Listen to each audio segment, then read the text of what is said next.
select somebody to the point to give them, if you do select it. Oh, got it. Okay. And there's extra ones. I think I got everybody. Mhm. I think I got everybody. Oh, you did give Yep. to everyone? Okay, Yep, good. that's what Tom wanted me to do. Okay, good. Hi, Diana. Good morning from the. Grace, come here.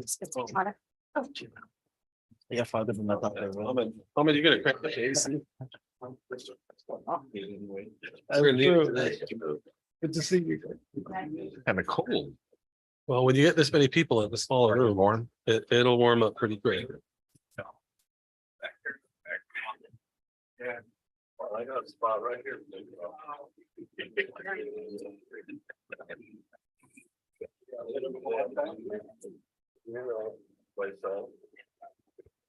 Ahmed, you have Tish's presentation, right? Okay, let's make it sure. Yeah.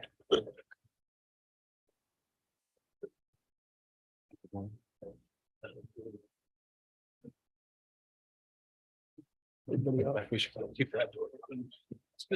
You probably want to put your mic so it's to your face. So you can be heard.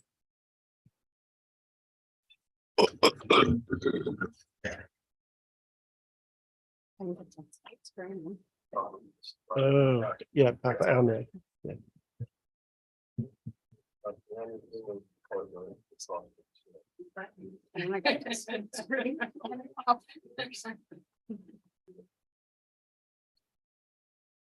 Oh, pocket tree.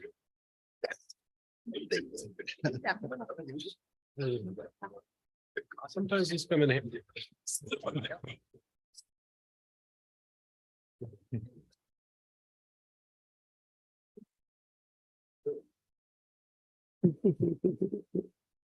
Is Hayden in yet?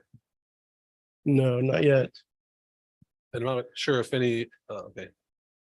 There might be, I'm not sure if all the candidates, all 8 made it here, or if any's coming in via Zoom. But keep an eye out if somebody. No, Dawn, you handed out to all of them, right? Okay, Yeah. okay. Did all of the candidates receive the handout that I had? I think they all have it. Yes. Okay. Okay. And all later here? I. don't know. Okay.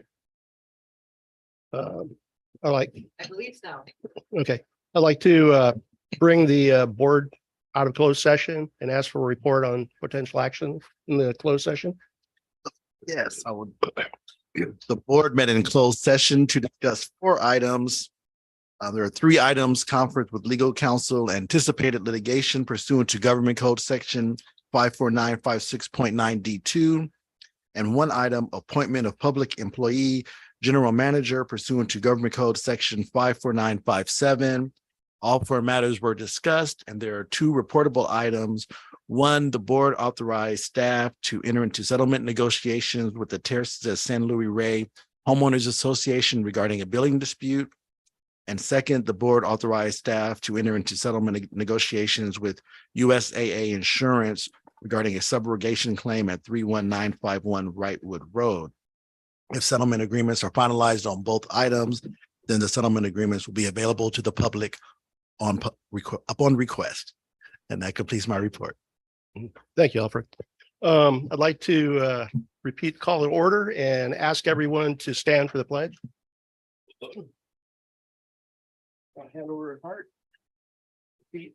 I pledge allegiance to the flag of the United States of America and to the republic for which it stands, one nation, under God, indivisible, with liberty and justice for all.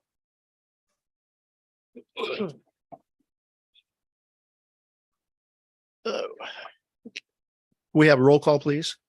Director Gasca, Present. Director Hamilton, Mm, where you go? There he is. Hayden, you're on mute.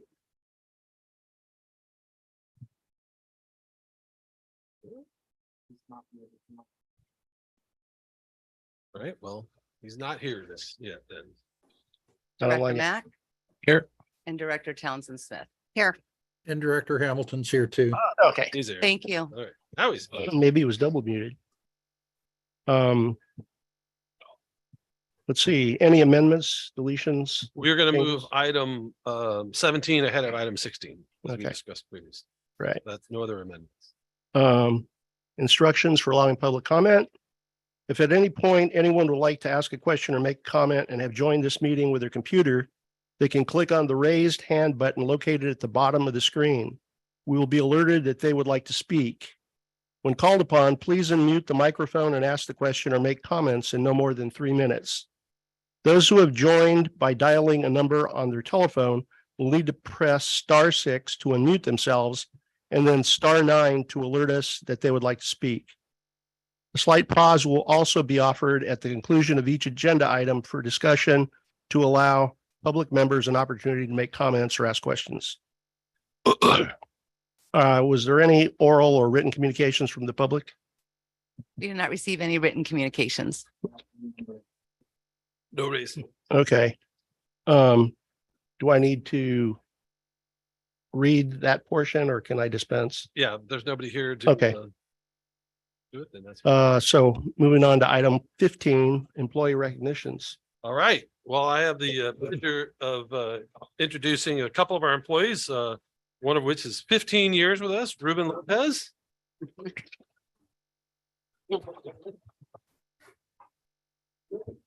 Our lead wastewater operators who keeps all the stuff that everyone wants to leave their home safely on its way down to the treatment facility. So if you've worked in that, we're here, yes. Yeah, here, okay. But he's always a guy I know, I think if I need some information, sorry, I'll get him. I call him. But what's the craziest thing you've seen in the winter? Extremely safe. Want to know this? So I don't want to put you on the spot. Yeah, there's a lot of things maybe people don't want to know. Thank you. Thank you. You gonna take a picture? Hey, Tom, you gonna take a picture? They did. They did. That did? Oh, okay. You got it. Okay. Thank you. All right, well, this one's for Renee Del Rio, 20 years.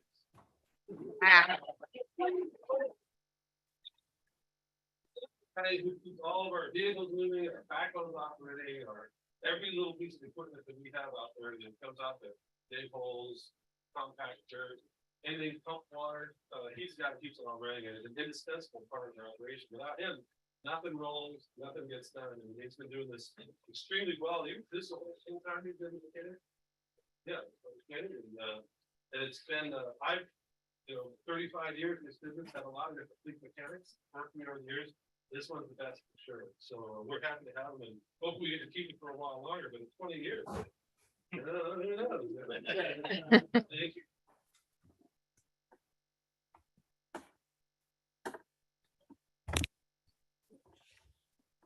So item 16 on the agenda is a special presentation by the County Water Authority by Tish Burge.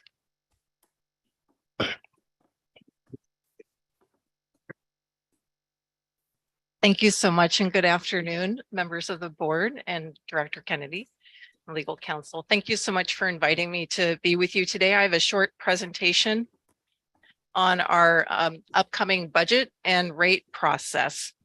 So I'm Tish Berg. I'm Assistant General Manager of the San Diego County Water Authority. I'm a registered professional engineer in the state of California. And before working for the Water Authority, I was actually General Manager of Sweetwater Authority, a retail water agency down in the South Bay, serving approximately 180,000 residents through 30 some odd thousand connections. So I started my career in wastewater though, so it was very warming to hear the recognition of employees. But now I'm on the wholesale side. For the Water Authority in the role of the Assistant General Manager, I oversee finance, administration, public affairs, and government relations.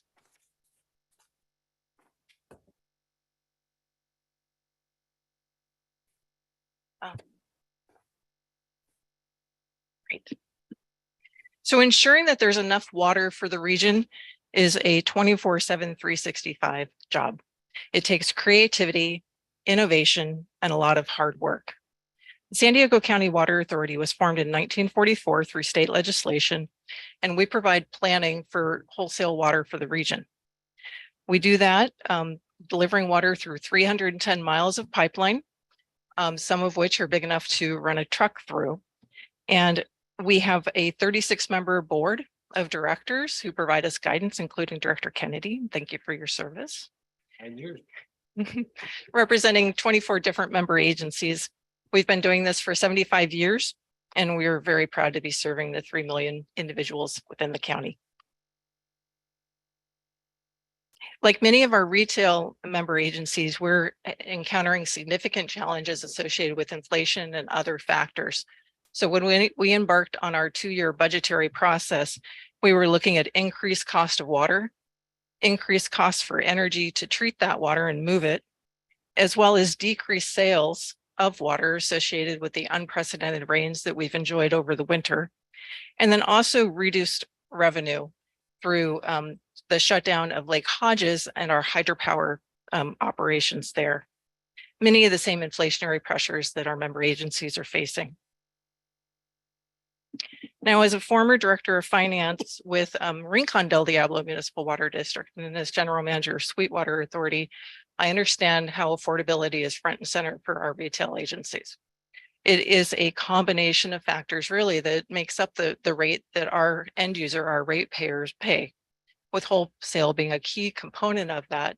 But there's also importance of the retail agencies on that side, as well as federal and state funding, which has been reducing significantly over the last several decades to a level that's been unprecedented. And so we advocate on behalf of the region to try to bring more state and federal dollars into here so that we are funding the right to water, the importance of water for everyone, without necessarily asking every single ratepayer to pay fully for that. Now, for our budget, there are really 3 main drivers associated with our expenses. 90% of our expenses can be explained through 3 sources. That's water purchases and treatment, our debt service for capital projects already built, and then our capital improvement program and our asset management of those assets that we currently have. Looking a little closer, this shows a breakdown for the rate increase that we're anticipating and what's really driving that rate increase. You can see the small blue on the far right is that lost revenue that I mentioned earlier. To put this into perspective, the increases alone in these areas is larger than the entire cost of the people side of our business. So the employees who are making sure that vehicles run, that those pipelines are operational, that the water is safe to drink, that is really dwarfed by things like the cost of water, the energy, the debt service, and the capital.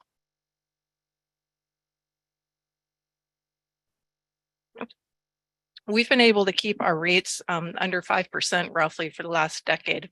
And we've been able to do that through a combination of levers that we've been able to pull. Now, some of these were one time and no longer available to us, and some are continue to be available. Okay. For example, we had successful rate litigation whereby we brought $90 million into the region. We dispensed that directly to our member agencies. Some of them used that for reserves, funding their reserves. Some of it used it for capital projects. Some of it sent checks directly to our customers. That was a one-time money. We have also looked at debt reissuance. So that's a fancy way of saying that we refinanced some of our debt. We're not that we're excited to have debt, but we're super excited that some of that's as low as 1.9%. And we also sold some stored water that we had from decades prior, and we're able to make money off of that.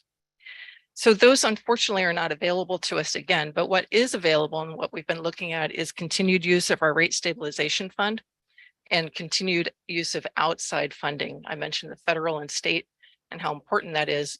We were grateful to get $18 million from the state a year ago, and we're anticipating getting some more from the state with some budgetary asks that we have.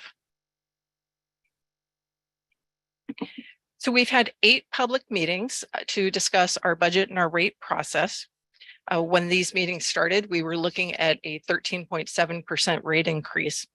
And through a combination of mitigation options and in concert and working with our board, we've been able to get that down to a roughly 9% effective rate for our member agencies. what the next steps really are going to look at is on Thursday at our board meeting. The board is going to look at some of those options and give us some direction on what to bring back in June when we have our public rate hearing. So I want to thank you again for the opportunity to meet with you today. I appreciate the invitation, appreciate being here, and I'm happy to answer any questions. And if I'm not able to answer them, I'll bring the answers back to your general manager. Any questions? Any questions?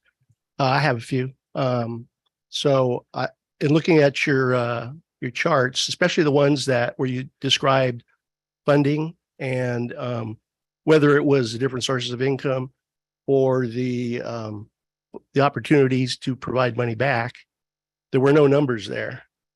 So it's kind of hard to understand how much was distributed when you sent money back. I'm assuming you're going to be going to a whole bunch of other districts with this briefing. We've offered the briefing to our member Uh-huh. agencies. Some have taken us up on the offer and others have not. Oh, okay. Well, that's Yeah, I kind of think it's- and disappointing. The Met Yeah. litigations total, we got Yeah. a little over $3 million over the last several years, 12 years of litigation. Yeah. Yeah. 3 million. So it'd be good to understand those numbers as opposed to just seeing the words. Understood. Let's see.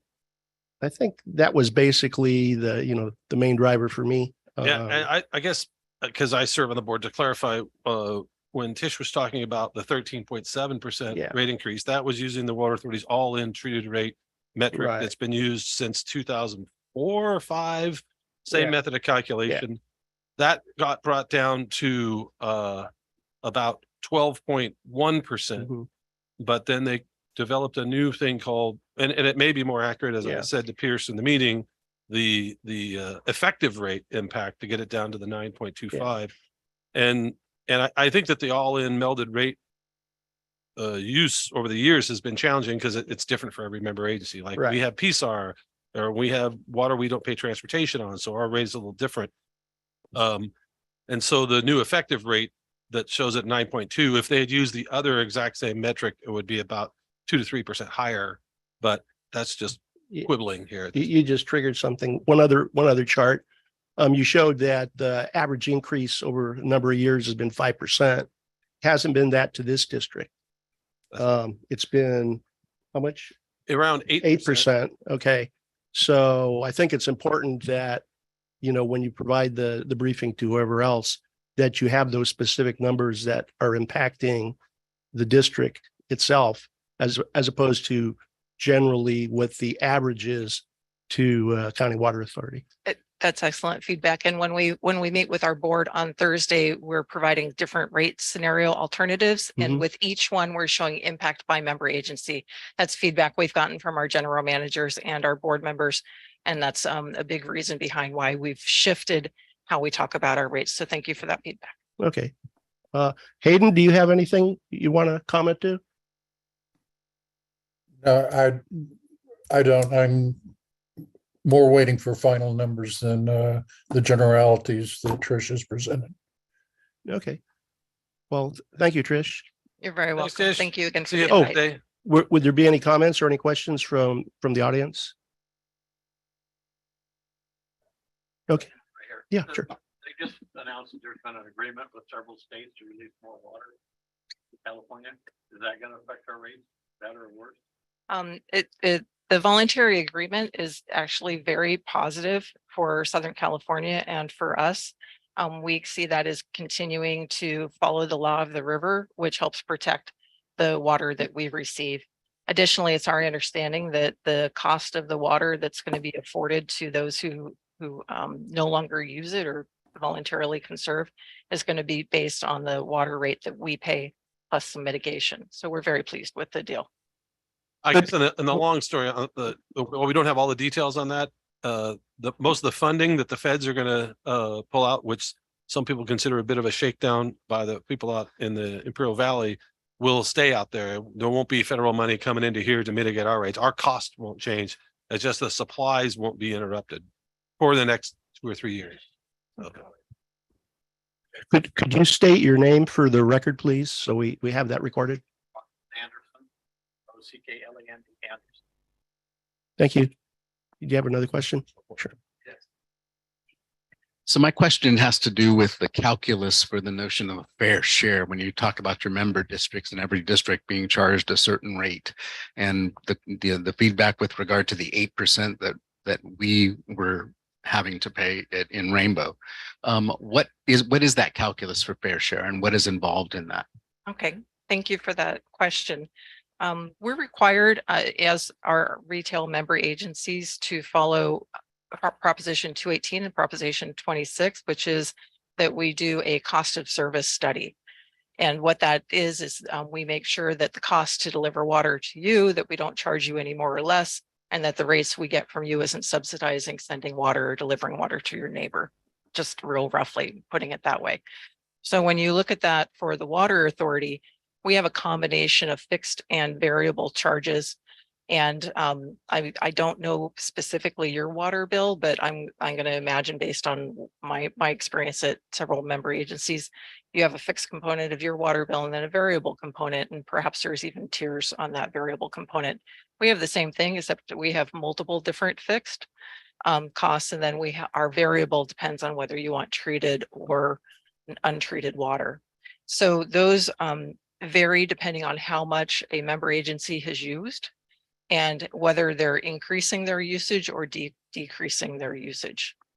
We are in a process right now, a member agency rate work group that was formed by the board. We're working with both the general managers and their finance officers of each member agency to look at what that rate structure should look like moving forward and what would be appropriate and equitable. There's been concerns raised that perhaps it's outdated or that it's not equitable in its current state. And so we're looking for a recommendation from that group that'll go to the board.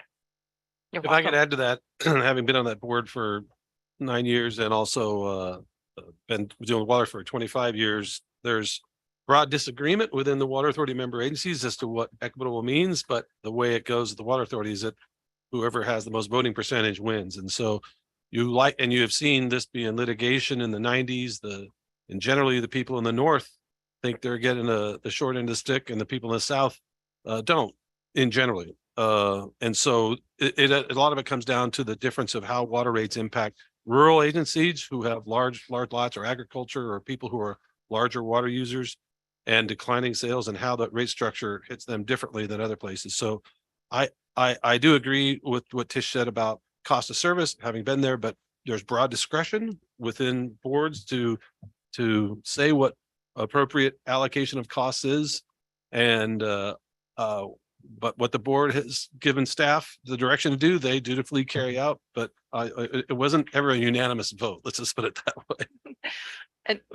And having worked for a retail agency for 5 years in Escondido, as well as a retail agency down in South Bay for 4 years, I agree with your comments, General Manager. We have agreement, ladies and gentlemen.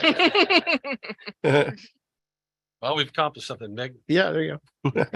All right. No other questions. Thank you very much, Trish. Thank you. Take good care. I guess I succeeded in ignoring my request to change the agenda order. It's okay. This is the first time I do this. Okay. I'm pleading. So request a motion for approval of the meeting minutes. So moved. In a second. Second. Was that Hayden? Yeah.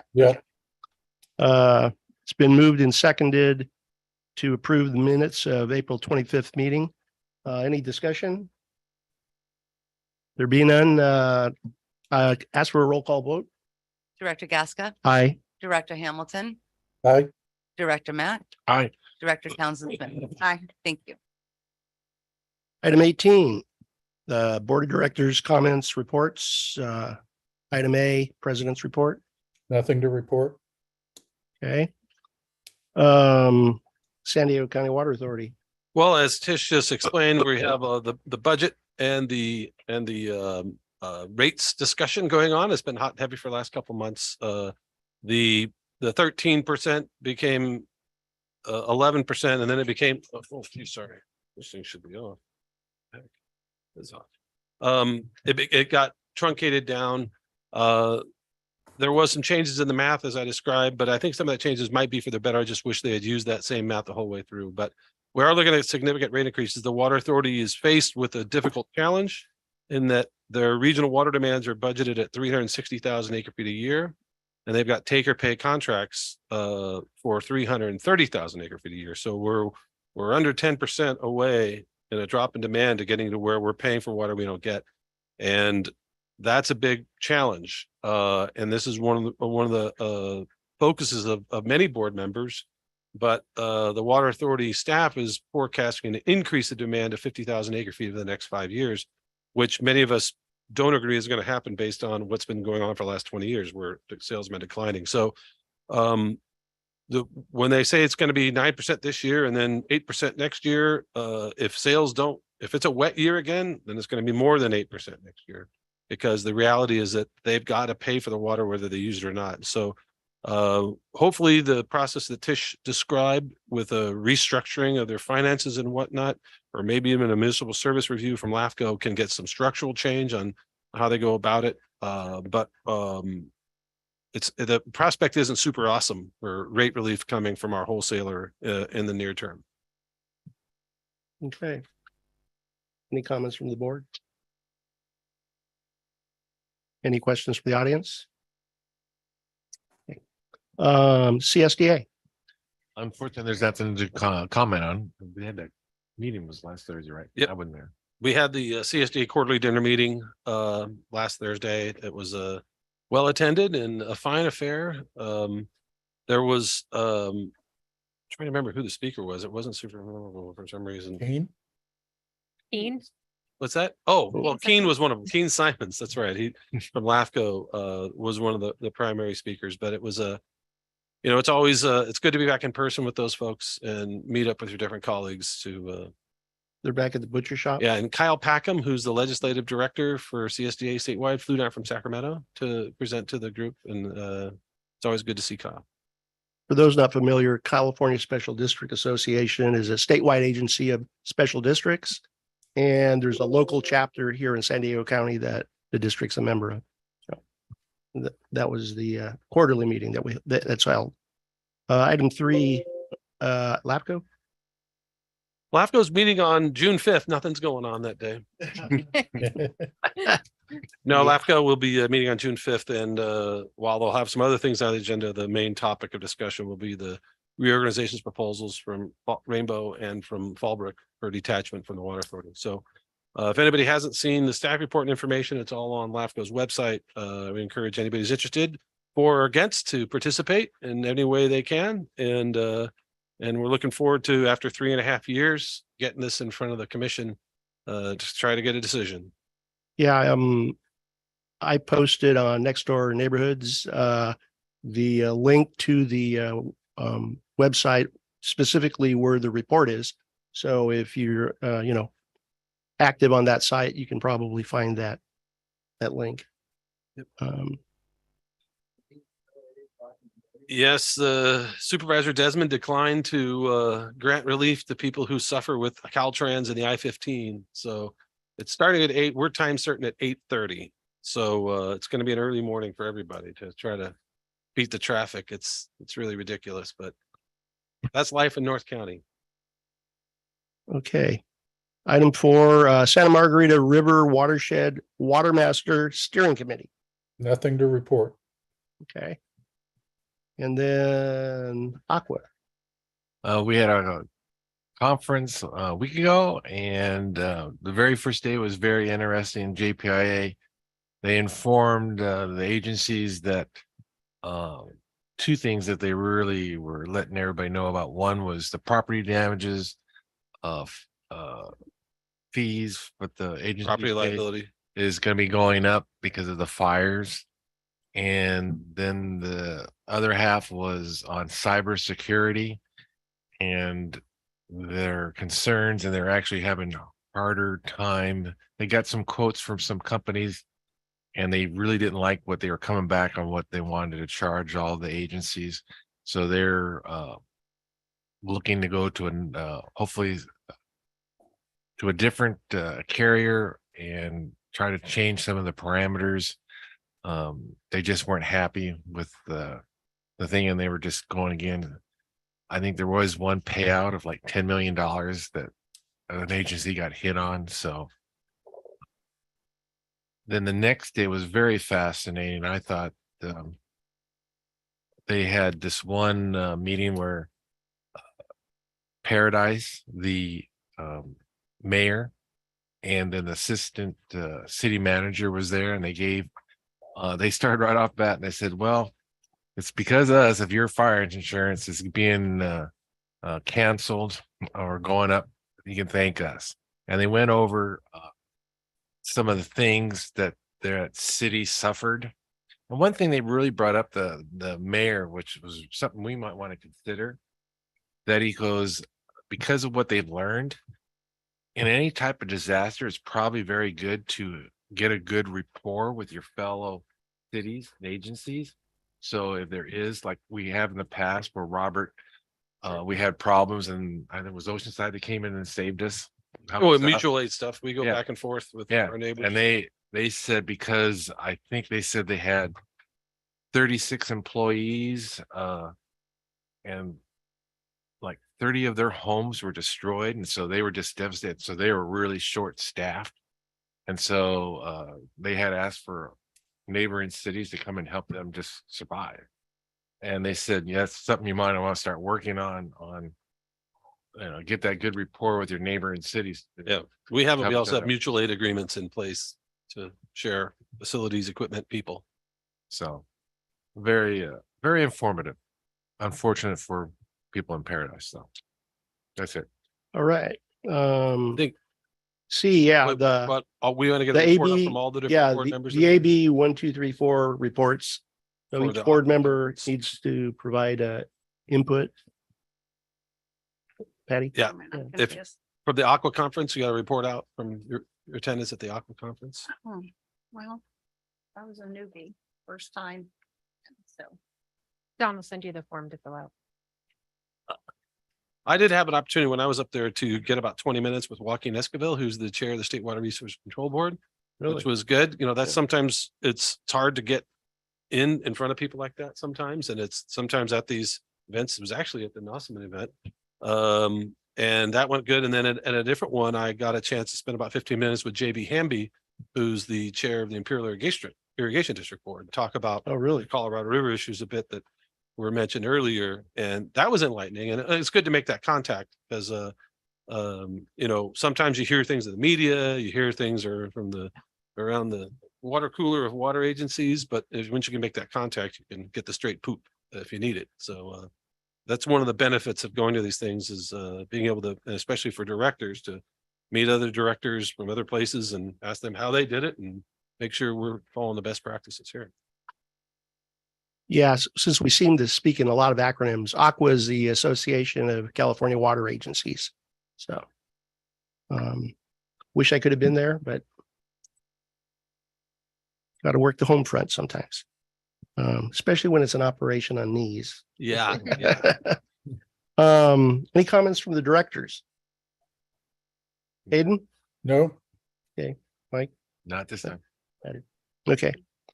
Legal counsel's comments.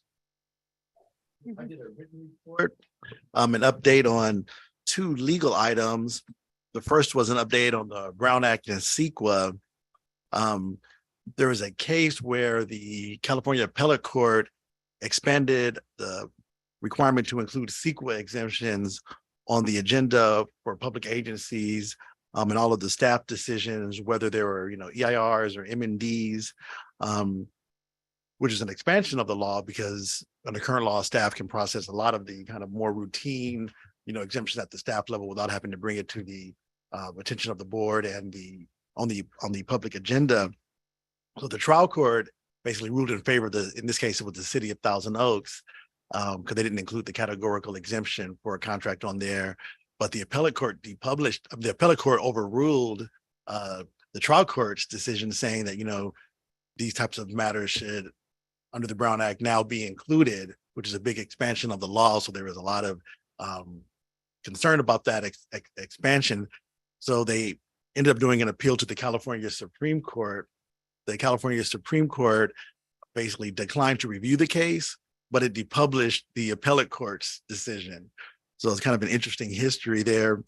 So the bottom line is, the current law is still the same, that appellate court decision that was an expansion of CEQA, the California Environmental Quality Act, is no longer binding precedent. But the good news for us is that this is just more of an informational report, because our district's current practice complies with both the trial courts and the appellate court's ruling, because we include categorical exemptions on our public meeting agendas for the board's consideration. A lot of agencies just do it if there's a public hearing required, or if it's something more significant like a mitigated negative declaration, or full on approval of an EIR, an environmental impact report. Yeah, you see it on every board action that there's an Mhm. environmental statement. Yeah. Right, exactly. And the second was a water quality update on PFAS. The EPA recently announced that they're doing a new regulation for PFAS. These are chemicals that have received a lot of attention in the news recently. There's even a movie, some people may have seen, Dark Waters. I think it starred Mark Ruffalo on this chemical. There's been concern because they're so widespread. They're just in a variety of industrial, various, consumer products. But it was a little surprising because the EPA, they proposed their new standard will be 4 parts per trillion, which is really low. I mean, a lot of states are currently regulating it, but no state is that low. So a lot of the industry group we talked about before, like ACWA, the Association of California Water Agencies, CSDA, the California Special Districts Association, they're engaging EPA on the standard to discuss it further, address the feasibility, what the cost of compliance would be, how many water agencies across the nation would have to engage in, infrastructure improvements to comply with this new standard, because this will be the national floor that now every state would have to comply with. And whether they're, if they're going to go that low, if they're going to provide grant funding, to cover some of those costs. So EPA is currently taking public comments on anybody who'd like to address that issue. Are there devices capable of measuring There's to the different- trillion? Oh, that's another challenge. The laboratory methods to measure it are very new and expensive. And I think one of the things is this also goes around backwards. This has happened a number of times with different contaminants that come from various industrial or commercial sources, get in the environment, but then the cost to deal with it lands on the ratepayers. And I think this federal government should really go back and find out who was generating these things. And, they use Superfund and things like that for those sorts of cleanups. But now, while we don't operate a treatment plant, we're paying for parts of them from other places. Those costs are going to go up, not for the fault of the ratepayers, and not that we shouldn't remove this stuff, but somebody polluted at some point and got to dump all their toxins in the environment. And then we all get to pick up the tab, which I think is just the wrong way to go about it. Too bad we can't put markers on all those chemicals so we can trace it back. Right. Well, there was only a handful of manufacturers of some of this stuff, and but a lot of them might be out of business. And at a certain point, when the cat's out of the bag, but we just don't want it to hit ratepayers, either in their water or in their wallets. Yeah. It only has a indirect impact on us since we buy treated water, right? Yeah, but any rule that increases the cost of treatment gets passed down to us That's right. down the line. And so this is where I think a focus on getting federal or state funding, and hopefully they recover it from the polluters, because otherwise it just comes back around in your income tax. The dollar's got to come from somewhere. Okay, thank you, Alfred. Thank you. Committee reports, Flint is here. He made it. budget and finance. Yeah, please. Those who don't know, Flint Nelson is the chair of our Budget and Finance Committee and our Engineering and Operations Committee, just a volunteer ratepayer who joins us each month to go through these items. Thank you, Tom. Yes, good afternoon. Director Hamilton, I see you off there in Cyberville. Hi. I am going to just take a moment to, if the board will indulge me, we have a bunch of ratepayers here today, and I would just like to say that for any of you that are interested, serving on a committee has actually been a wonderful thing. I've done this for about 5 or 6 years now, and it's given me a real window into how the district operates. I've learned a lot about why rates are what they are and why they are not what they're not. And it really is an opportunity to serve the community. They do some good work here. And there are times when they really, really, really are open. No, I would say they are always, the district staff have always been very open to the input from the committees that serve the district. And these are committees of ratepayers. So they really do want their ear to the ground. I think our biggest failing is that we don't have enough ratepayers on our committees. And it would be nice if we had a few more. And so for those of you that are here today, I would encourage you to please give it some thought. There are 3 committees. There's a Budget and Finance Committee, an Engineering and Operations Committee, and a Communications and Customer Service Committee. And between those 3 committees, it covers about 90% of all the stuff that the district does. And so I would just encourage you to do that, because then if you're on a committee and you serve and you learn more about what goes on, when you hear people in your little community or your neighborhood talking about what's going on, or why is this or why is that with the water rates or the water department, or my streets torn up, you can have an answer to that. And it won't just be a, hey, I got an idea answer. It'll be, you really know what the heck you're talking about. So I would just encourage you to give it some thought, please. Yeah, I want to piggyback on what you said, Lynn, and that's to let people know that this type of committee is chaired by ratepayers on our district.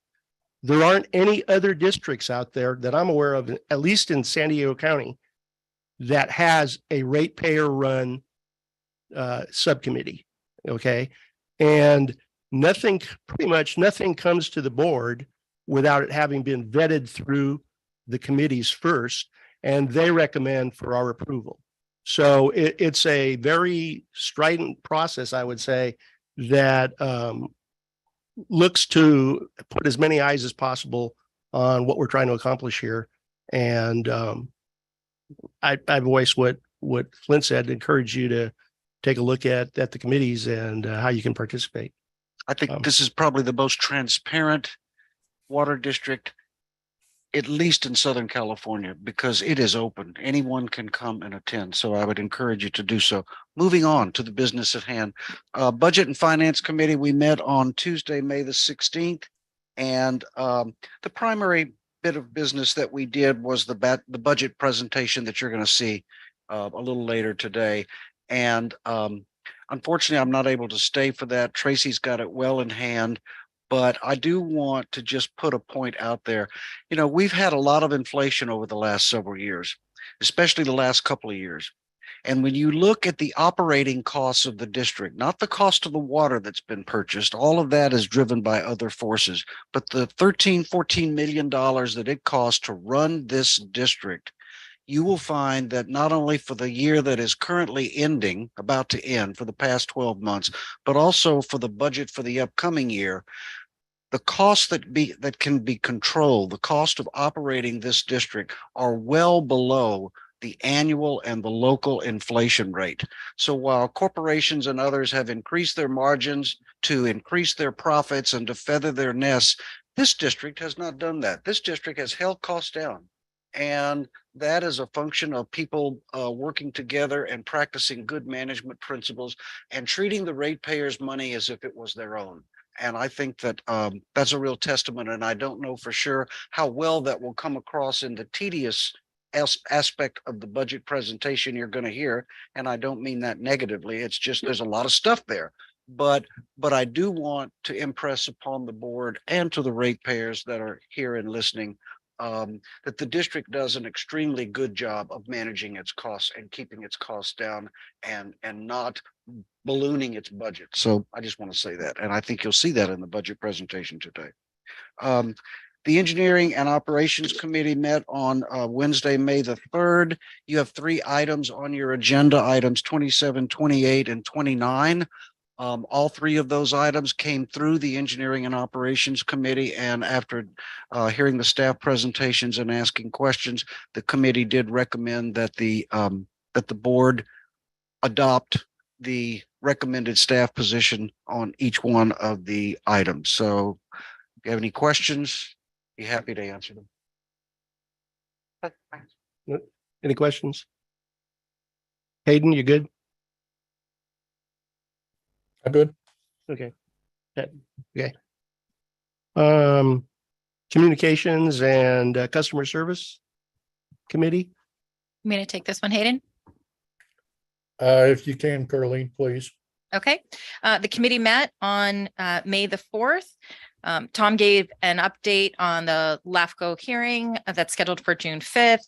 The agenda is scheduled to be published on May 29th, and any written comments that was received by LAFCO by yesterday will be included in that published agenda. Tom also gave an update on the town hall meeting that was held last week. I gave an update on the district's participation in the Avocado Festival. So this was the first year that we tracked some measurable metrics, so we can start telling, year to year how many visitors we had. We had almost 1,500 booth visitors. Over 1,200 promo items were given away. The promotional items definitely drew people in to engage members of the public in conversation. We also, this is the first time that we had a survey there. So anytime someone who was a ratepayer, one of our customers, stopped by the booth, we invited them to take our survey. We had 35 responses. And we also included a link to the survey in our this month's newsletter, so people who weren't at the festival can respond as well. We took some notes for suggestions for next year to have the Flume device there, have more visual information to explain our rates to people who stop by and ask questions, and to have smaller giveaway items so that we can physically fit more into the booth so we don't run out halfway throughout the day. I also gave an overview of the customer service survey results. We had 34 responses at the Avocado Festival. So far, we only have one as a result of our newsletter for this month, but Cycle 3 hasn't received the newsletter yet. So hopefully we'll get more over time. We're going to leave the survey open. So periodically I'll continue to give updates once we have a larger quantity of responses. But the good news is of the 34 people who took it, over 80% were aware of our detachment application. That was one of the questions asked on there. We also gave an update on the high school field trip. On April 27th, Bonsall High School came to the district, and we hosted a field trip for students who are interested in STEM careers. So every single department here did a fabulous job of setting up interesting and engaging demonstrations so that the students could understand what STEM careers exist at a water agency, and that we have career entry points at every educational level, from high school graduate all the way through higher education. And Director Hamilton actually made the recommendation that we issue a press release, and the Village News is possibly going to publish something this week highlighting that event. With a nice quote from Superintendent With a Clevenger. quote from the superintendent, the school superintendent. We also talked about planning the newsletter, including updates on the LAFCO hearing, our rate hearing that's scheduled for next month, and the customer service survey.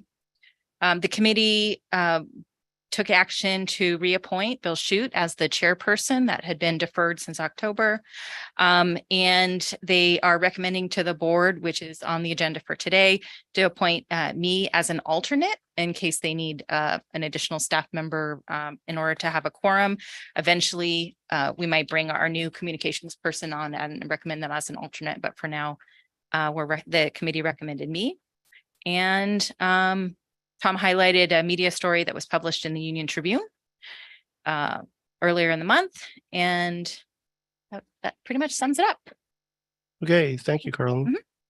On to board action items.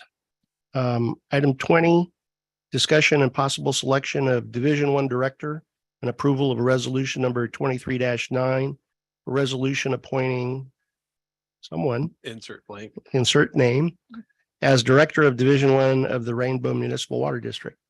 I'd like to thank everyone for the interest they've shown in possibly serving on the board in Division 1. We have a 60-day rule that we have to follow in order to do our appointment. Unfortunately, our notice was short, and so it's kind of accelerated the process. And so we're here trying to conduct business and get it done. Only one of the 8 can be selected. And as Flint mentioned earlier, there are committees. And so please don't go away. If you're not selected, there's an opportunity there. And it really is a ladder, stepping through and getting familiar with the district and, the opportunity to serve. And so I'll just mention that it is as rigorous as a board member, because you'll have to fill out the forms that we have to fill out, disclosing finances and other things.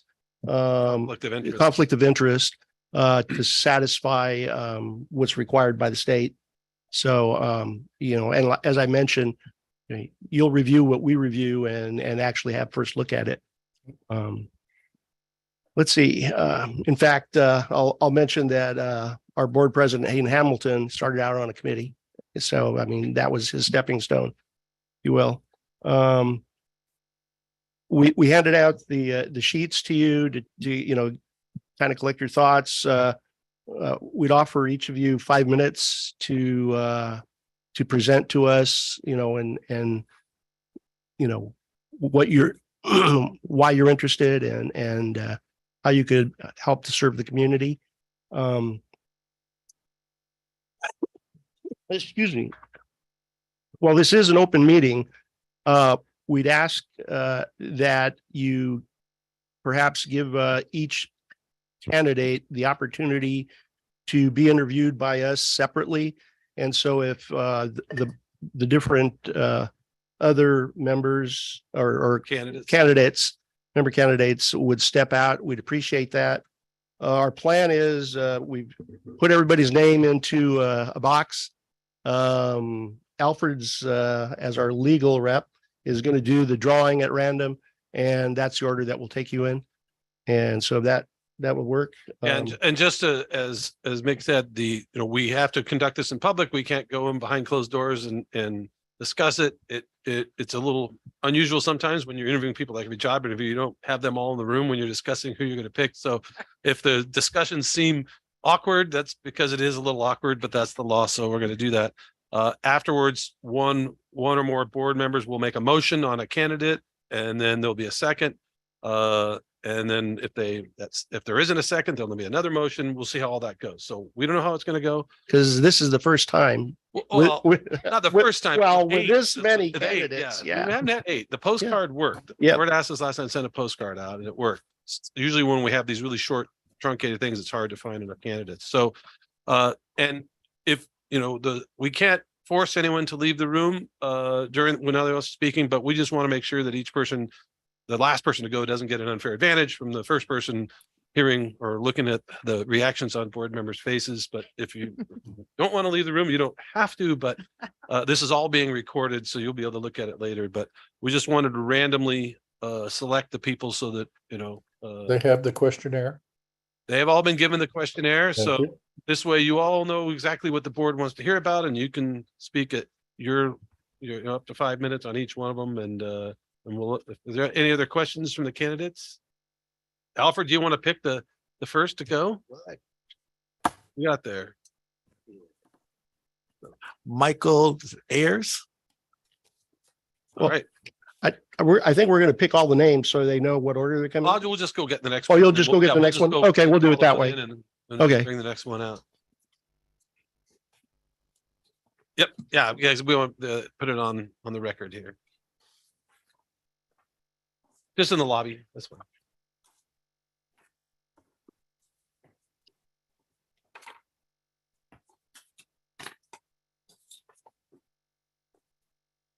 We're ready to rock and roll. Meg, we ready? Yes, we are.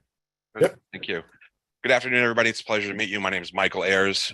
Just going through the questions you've got here. I think the first and second points sort of mesh together for me. My background is I think I had a lot of touch points that have absolutely nothing to do with water. Actually, which and I think Mr. Kennedy and I share a little bit of a background. I saw that. My bachelor's degree is in aerospace engineering.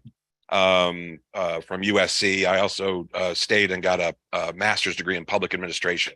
So on the engineering side, I know we're not designing rocket ships, but we're doing a lot of technical stuff. And so I have an exposure to engineering that will let me be able to stay in the same room with somebody who's going through the technical details. On the public administration side, I have the education there to deal with government and quasi-governmental local agencies, local organizations, also nonprofits. I'm a lawyer now. I've been a lawyer practicing for 25 years, and I recognize legal counsel by the briefcase, actually. So very familiar. But my private practice focuses on technology issues. I've been in consumer electronics and digital media for 25 years this year, actually. And what I end up doing there is a lot of work with standards groups. When I've been in-house, I did a lot of standards work, and now that I have my own private practice, I do a lot of standards work. And so a lot of these groups are also 501c3 or 501c6 public charities. And so again, not a 100% match, but at least the idea is I'm familiar with what we're working with a board of directors, whether it's actually a formal board in a corporation or a group of companies each sending a representative to a licensing consortium meeting. So I'm very familiar with the mechanics of that. As far as why am I here and why do I think that that this is sort of the right time for me to do this? Part of it is it's very opportunistic. To be very frank, I had actually been very interested in community participation for a long time, and the nature of the work I was doing, I'd be on the road a lot. I was trying, 100,000-mile-a-year flyer for a long time, and so I was never around. I hung out my own shingle. This is my 5th year with my own shingle out. I have much more flexibility now than I have in the past in my career. And frankly, when the postcard showed up in my mailbox, it was sort of the light bulb moment where I realized, wait a minute, I can do this. I have the opportunity to be able to participate. So that's what I'm interested in. A couple of issues that I don't have any pet personal issues that I think are they're sort of driving me. I do, as a general matter, find the issues of supply and cost. Everybody's going to be worried about that. We've hit on that already today. I note the article that came out indicating the agreement among the states drawing from the Colorado River, seeing that I think the figure I read was a 14% reduction in what's available. Although from the earlier report we heard here today, it sounds like maybe I had incomplete information and maybe we're a little better off than some others in that group, which is great news. Cost, obviously cost and supply are going to go together on a lot of issues. And so those are going to play back and forth. But just, everything's going up. I'd like to see what can we do to ride that and make sure that we're being responsible. And certainly the committee report we heard earlier, that we're doing better than many other organizations, I think was very encouraging, and I'm very pleased to hear that. So, kudos to the organization for doing that. I was also very appreciative about hearing the opportunity for committee participation, and so certainly I absolutely view that as a valid alternate plan. That's a very quick summary, and I'm certainly happy to take any questions. How long have you been in the district? Oh, yeah, that was a good question. 12 years, 12 years this September. And we live out on off of Little Gopher Canyon Road, and that's where we've been this whole time. I didn't have my clock. I didn't start my stopwatch. I thought I started. Yeah, there's a few seconds left. Yeah, go ahead. Just the last question. Are there any current issues facing our district here that you have opinions on one way or another? Not so much opinions as I mentioned, but more noting their importance and wanting to sort of be on top of them. And that's the issues of supply and cost, making sure that because I had I know you're going to be having a meeting next month that's going to be addressing cost issues for the end consumer. So certainly that's going to be a concern to me. personally and a concern to my neighbors and everybody else in Division One. So, and then, and obviously, supply is going to play into that as well. It's just the reality of the way it works. So those are the two high level issues, not so much that I have an opinion on, but that I recognize as important. Okay, All right, Alfred, you want to pick Good. the next? thank you, Thank you. Michael. Thank you, Thank you. Go out and bring him in. Okay. Actually, just hang out with the rest. Or you can stay in since you've already gone, I imagine. I don't know. Oh, that's true. Yes, true. Yeah, you can stay. I mean. Well, it's they probably might best be just to go uncomfortable. out. They might be uncomfortable. Yeah, it'd probably be better. Yeah. Mallory 4. Mallory 4. Oh, wow, you're going in order here, Alfred. That's interesting. Oh, it was- I don't know. I'm shaking them up here. Yeah. Dump them out, mix them up, and there's some more.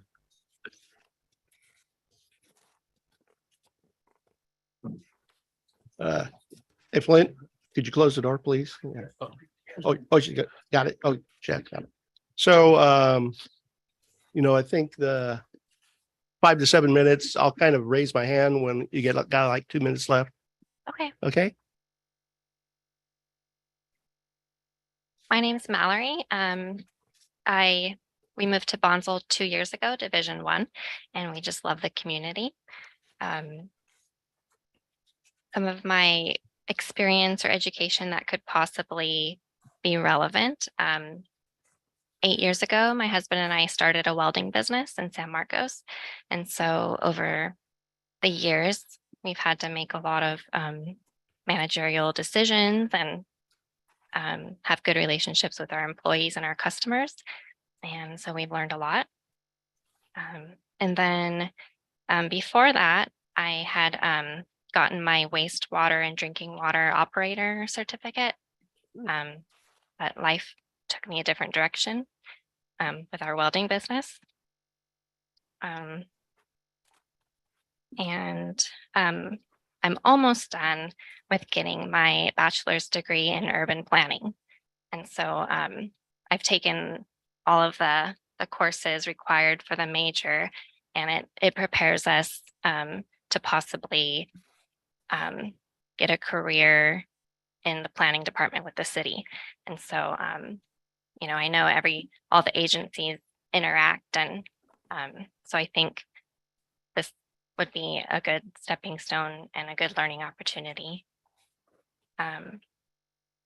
And again, why I want to become a board member is I really love this community, and I'd like to engage with other people who are a part of it. And I do see it as a major learning opportunity for myself. And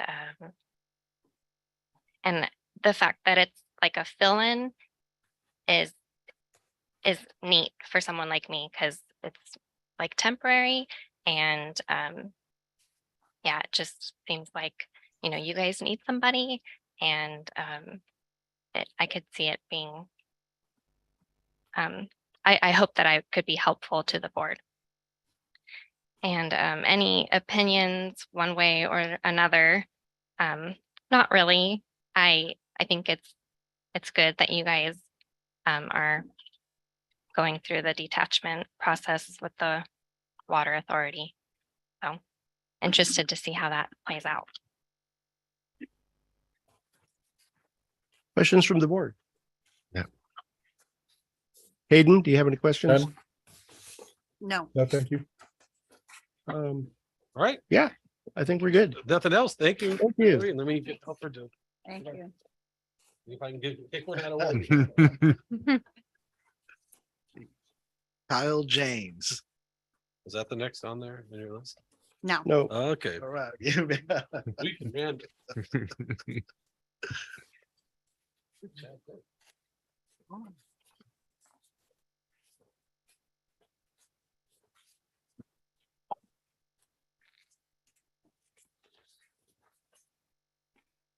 All right, good afternoon, members of the board, staff. when we've been going up just about 7 minutes, and so I'll raise my fingers when you Very got well. 2 left. Appreciate it. Yes, sir. So my background started here in San Diego County about 13 years ago. I started working for a small wastewater district in Cardiff. After I had completed a couple of years there, went through some of the certification courses, went through Palomar College, completed about 60 units in the water and wastewater program. Got my CWA certifications. I later on went to work for one of the larger water districts in San Diego County as a SCADA electrical instrumentation and controls technician. I've worked all over from different levels of experience on project management, technologies, incorporating new technologies, board dynamics. I've been in board meetings. I've spoken to the board of directors on many accounts for both Helix and Padre Dam, which I currently work for now as a systems manager. Systems meaning technologies manager, not necessarily the distribution system or treatment systems. But I've worked in treatment. I've worked in watershed. I've worked in all different facets of the water industry here in San Diego for the last 12 to 13 years. Prior to that, I worked privately in 2004 for a groundwater company in the state of Washington, which is where I grew up. I was a transfer here in the Marine Corps. So I got stationed here in 2006, and in 2010, I left active duty and pursued my career in the water industry as an electrician. Leading up to now, I'm one of the lead design reviewers for the East County Joint Powers Authority's AWP project with that roughly 1 million square foot AWP treatment plant, as well as the 11.6 miles of pipeline, the outfall facility, so on and so forth. I deal a lot with technologies, operational technologies. So the networking, communications, SCADA controls, so on and so forth. That's my primary focus. However, I have always been very involved with water industry as a whole. I was lucky enough to have mentors and directors and leaders that would involve everybody in conversation. And so I got to see a lot of things that contribute to the San Diego's water distribution and purveying in whole, like the Skinner water treatment plant. I've toured that plant. My father-in-law actually used to work for MWD, so I toured that plant privately. I've been to the San Vicente Dam. I went through private tour of the pump station, the dam raising, so on and so forth, as well as, a lot of the remote facilities in San Diego County that most people don't have a chance to take a look at. I've had a really unique perspective on the water industry in San Diego County, and I wanted to take the time now with this opportunity, with the position opening, to start putting some of those skills and the experiences that I've acquired over the last decade plus to good use in civic duty. Again, I'd spoken briefly about my education. I also have a vocational certification in PLC programming for programming the PLCs that operate the pump stations and the lift stations, so on and so forth. Again, it doesn't necessarily contribute to my experience in the water industry as a whole, but as it comes down to like capital improvement projects, things that the district may be prospectively looking at improvements in the future, I think I could have a good take on that, as well as just applying my knowledge as needed to the entire board process. I've lived here in Bonsall for about 10 years. My wife has lived just up the road here. Well, she was born and raised here in the water district. So 37 years that my wife's been here just up the road where her parents are. And I've been at the same address the entire time that I've lived here in Bonsall. I have had some unique interactions with the district in the past. I'm sure we're all aware. I understand that it's part of the process though. And I think that's one important thing to take away, is that sometimes there's a greater good that needs to take place, and whether or not you agree with it, those things are part of the process. And having been in the water industry in the past and having the experiences that I had, I understand that. And to me, there was absolutely no hard feelings on that entire process. And I knew coming into this, I'm sure my name would be remembered a little bit. Some of the current issues facing the district, I think the cat's out of the bag as far as the LAFCO issue goes. That's something I've been following closely for a long time. I'm very interested in it because it's, a first of its kind, in my opinion, that I've ever heard of, especially with CWA. I'm familiar with the CWA, the sister agencies. I've worked for many of them. So that's something I'm very interested in. I want to see how it pans out. I understand that, like the Hanneman report, so on and so forth, those weren't necessarily well developed at the time because there wasn't a lot of information. But reading those reports, doing my own interpretation of what's being read, and seeing what comes to light of this, it could be groundbreaking for San Diego County as a whole.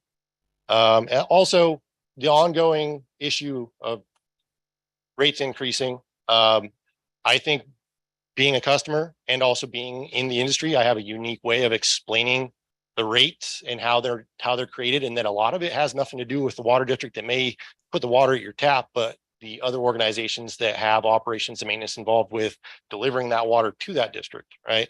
I understand the potable treated side of the aqueducts and aquifers. I also understand the raw water that's being delivered to San Diego as well. I understand Poseidon.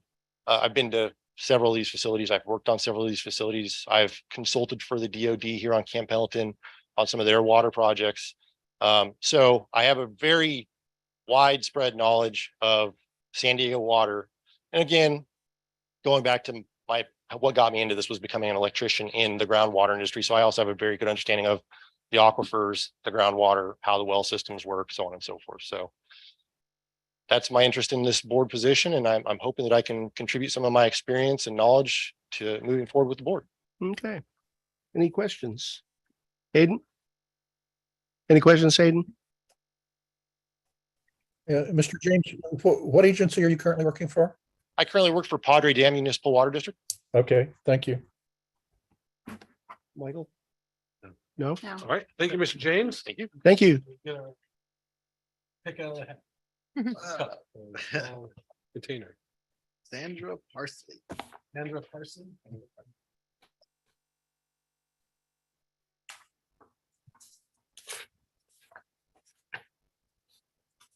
Who's up next? Sandra Parsley. Sandra? Okay.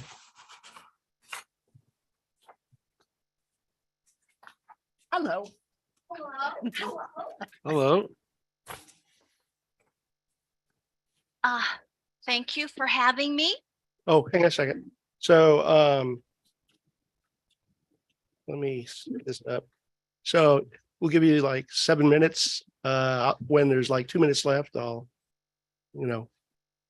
I will. give you an indication and, then try and leave a little bit of time at the end so that we can, ask you a few questions if we have any. I won't take long. My name is Sandra Parsley. Thank you for inviting me here today. I am a friend of Pam Moss. And we used to share a glass of wine occasionally together. It's probably hard for you to believe. No. And we would talk about what? The water. Like, okay, I saw Chinatown. I thought it was very interesting. So that's where I learned about this. I thought, well, gosh, well, what do you do there? And she goes, well, water stuff. So then she told me about the lift you were building over here behind the post office. And the district is rural, not so many people, but mostly rural. It's kind of an interesting thing, I think. I'm retired. I just retired. So I got on the board at Terrace Downs. I'm the vice president over there. And we do kind of like what you guys do. A little bit more fighting going on there, but I haven't seen this board too much yet. Basically all boards do about the same, I guess, they just try to make everybody happy and it's a good thing to do. I have a bachelor's degree in criminal justice. I was a cop. I'm a former cop. And I also owned a construction company, which is kind of why I'm on the board at Terrace Downs, because I do all the maintenance. So I'm always hot on that. Anyways, that's why I wanted to become a board member. I don't have any opinions or anything. I'm just an innocent babe. I'm here to learn. I don't have any thoughts one way or the other, except that it all seems like you do a pretty good job.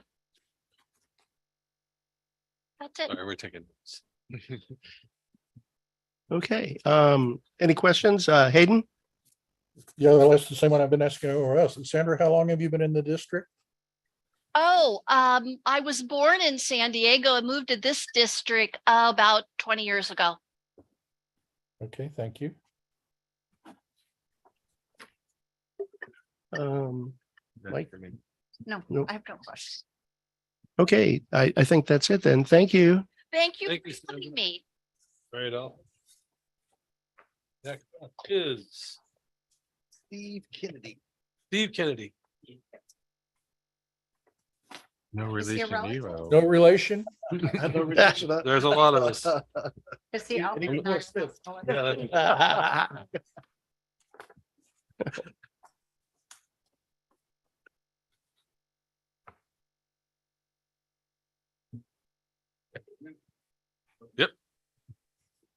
So we're running about, trying to do it about 7 minutes, 5 to 7 minutes. You got it. When you get to 5, I'll raise my 2 fingers.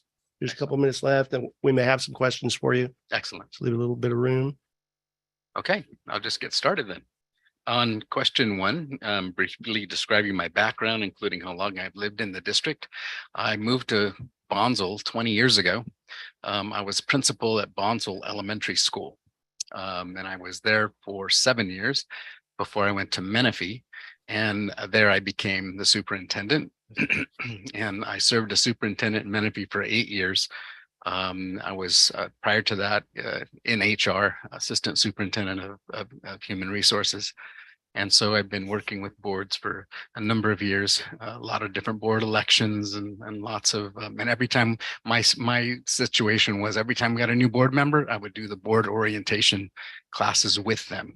So over and over and over again, because it helped smooth the process out, as you all well know. So 20 years in the district. And then describing my education, I have a doctorate in educational leadership. I have a master's degree. And I went to San Diego State and yep. And then I also my undergraduate degrees from the University of Southern California. My interest in becoming a board member is just to give something back to the community where I've lived for 20 years and where I raised my kids. I think that this agency has been phenomenal in terms of handling all the different changes that have come down the pike these past, even the last decade or so. And there are some significant ones coming ahead, keeping an eye on all the things that are happening with regard to water in Southern California is no easy task, but it's something that I've tried to keep on top of. And so I've actually gone to Sacramento to try to lobby legislators and such as that on a number of different issues. But the most important of which I think is going to be the notion of water and how we can take care of our agencies. I think I asked the question of the lady from the county water authority with regard to equity and fairness. And I think that's a huge issue. And so we need people in positions of authority that have that same bent, if you would. I have no issues with the water district. Once again, I think it's done an amazing job, given its size and given the region that we serve. The mountains, the hills, the new developments that are coming in, and this area is still slated to grow. I know they've been talking about that when I was in Bonsall as in their educational program for years and years and years. And having lived in Menifee, which is one of the fastest, not lived in, but been working in Menifee, the fastest growing area in the state of California. When I got there, we had 5,000 students. When I left, 11,000.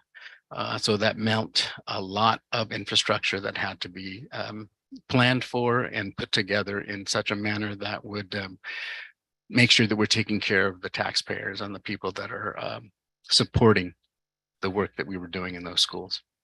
So that's a synopsis of me, and I appreciate your time and thank you. Any questions? Hayden? Nope. I have one. Steve, Yes, sir. so you're at Menifee, the superintendent. What are you doing now? So I actually retired. I retired a year and a half ago. And so now I'm kind of a gentleman farmer. I own 11 acres right above the Vista Valley Country Club. I grow Hass avocados. And I have a bunch of empty spots on the land below. So just purchased my first tractor. I waited until I retired to do it, so I can take care of that stuff on my own. So yeah, I have a lot going on, but it's all having to, at home and the home front. Okay. Yes. Go ahead, Patty. Are there the last question on our sheet, current issues facing our district that you have opinions on one way or another? Well, so one of the issues that we're facing, and I'm in complete support of, is the move to try to get with Eastern Municipal Water District. Having worked with them when I was a superintendent in Menifee, I know all of their staff and a number of their board members, and it's an amazing agency, and they take care of the people that they work with. And so I've had nothing but good experiences with them, so I would be a supporter of that. Okay, thank you. Thank you. All right. Oh, I gotta get down the nitty gritty here. Ronald Harnett. Ronald Harnett. Harnett. Who's next? Ronald Harnett. Okay. I'm having troubles hearing Alfred. He's mumbling into the mic again.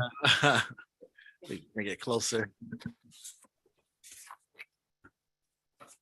So we run like 5 to 7 minutes. If you start getting to like your 5th minute, I'll put my 2 fingers up. So there's 2 left, and like a little bit of time for us to ask questions at the end. So I'll do my best to be quick. I just ask that you turn the volume up on their mics because I forgot to wear my earphones today. I mean, my hearing aids. yeah. So briefly describe my background.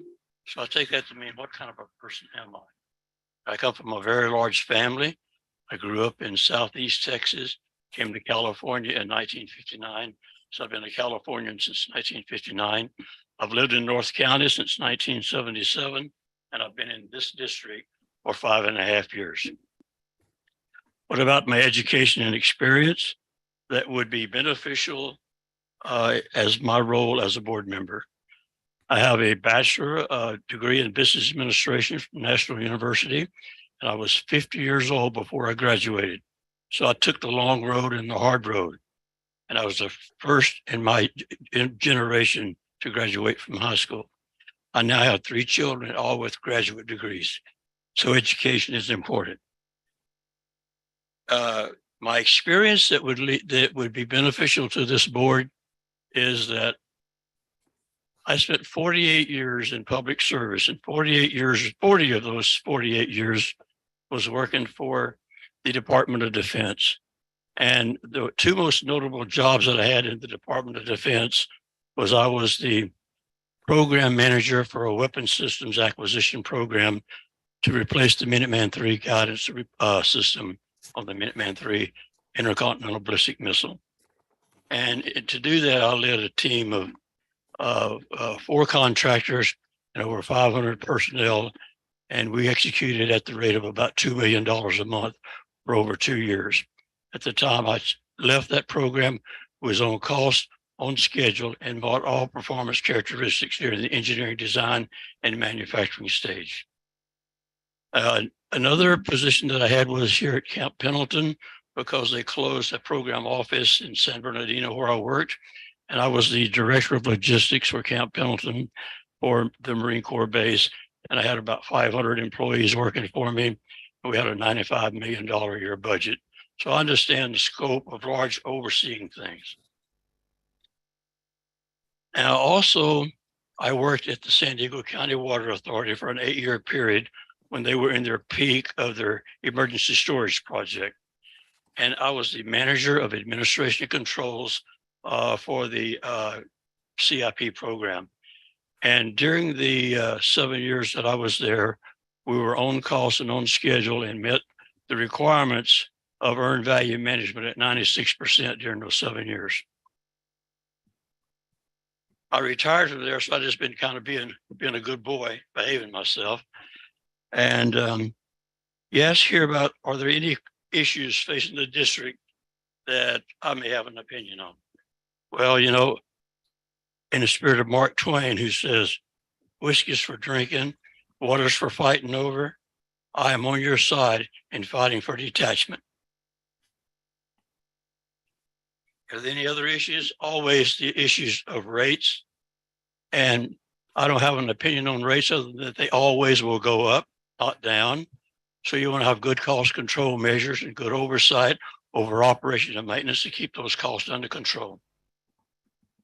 The other things that influence the cost are what you have to pay for water. So whoever your wholesaler is, you need to make sure they're doing the best job that they can do. And let's see, is there anything else? Well, making water available is extremely important. It's something that we all need. And this district does a great job of making water available. So does all the water districts, but it's a commodity that most people take for granted. But it takes people like you and me and others to make sure that the ratepayers in your area get the best service they can get at the lowest cost possible. And I'm on board for doing that. And I look at things from a big picture view. So do you have any questions for me? Hayden? Ronald, when did you retire? When did I retire? I retired in 2008. Okay. That was my question. It was like on your resume, the last point was 2008. It Yes. was like, that's I 16 have years done ago. some spiritual counseling work, but in terms of program management Okay. work, 2008 is it. Okay. And I would like to be a board member because I believe in giving back. Yeah, well, I've I'm been one of given these a lot guys, by the of way. opportunities to give back. Oh, he's got the hook 'em horns sign up there. He's another Texan. Okay. Oh, yeah. Anybody else got questions? I'm South Texas. Oh, South Texas. Sorry. Patty? No. Okay, thank you. Okay, you're welcome. Thank you, Ronald. Down to two. It's down to two. Ken Roth. She's probably over there thinking I did that on purpose. Well, it was random. Tell her it was random.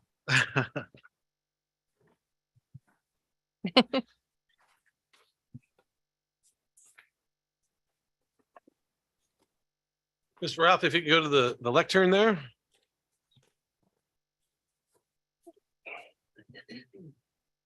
So what we're doing about 7 minutes is the way it's kind of working out. And when you're talking, I'll raise my fingers when there's about 2 minutes left. And so we'd like to have a little bit of time so we can ask questions. So My first question is, did you receive the email that I sent? That's in the packet. yes, In the They packet. all we have did. it. Thank you. Because most of the questions I answered on the email. My name is Ken Roth, been in the district for over 30 years.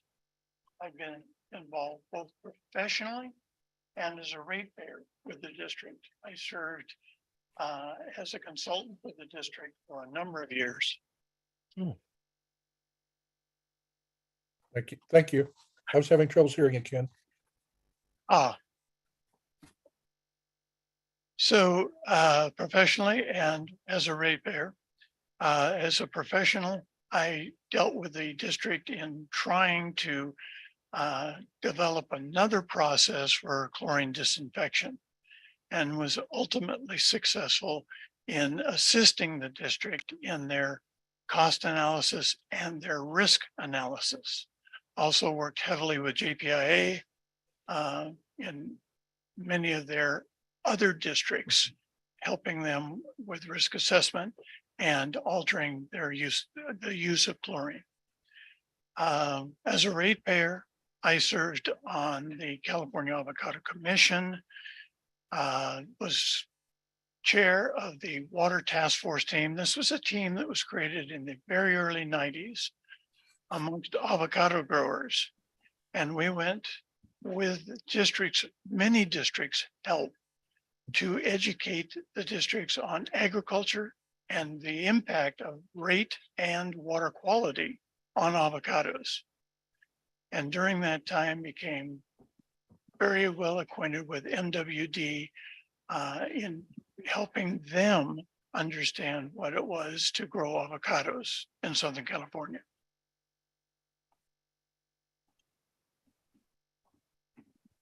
I don't know if there's any, I have a master's in business, a bachelor's in science. I'm trying to remember some of the other things I included in the email. I think that's pretty much it. Okay. Any questions, Hayden? Ken, are you currently retired or are you still actively working? No, thankfully retired.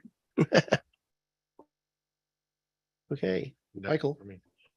Okay, Is the California Avocado Commission's Water Task Force Committee still in the still around or? Say one more time. Is that California Wildlife Commission task force still in place, or is that? I believe it is on paper. It is Okay. not active. Yeah. okay. Go ahead, Just Patty. had one question, the last little question we gave you on the. It was the first I'd heard of it. It was obviously something that we're concerned about. No, do you, the certain issues that are facing our district right now, do you have any opinion on like the detachment process, or you don't? I mean, it's interesting. You've been involved with avocados and stuff. I'm just curious about that.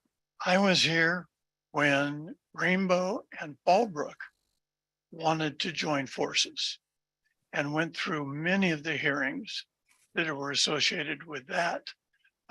Supported it. I thought it was a great idea. Still think it's a good idea. Politics being what they are, probably not the best time to do that. Fallbrook is their rate base is so different than Rainbow's that it just makes it very difficult to try and meld the two without somebody being shortchanged or having the perception of being shortchanged. As far as the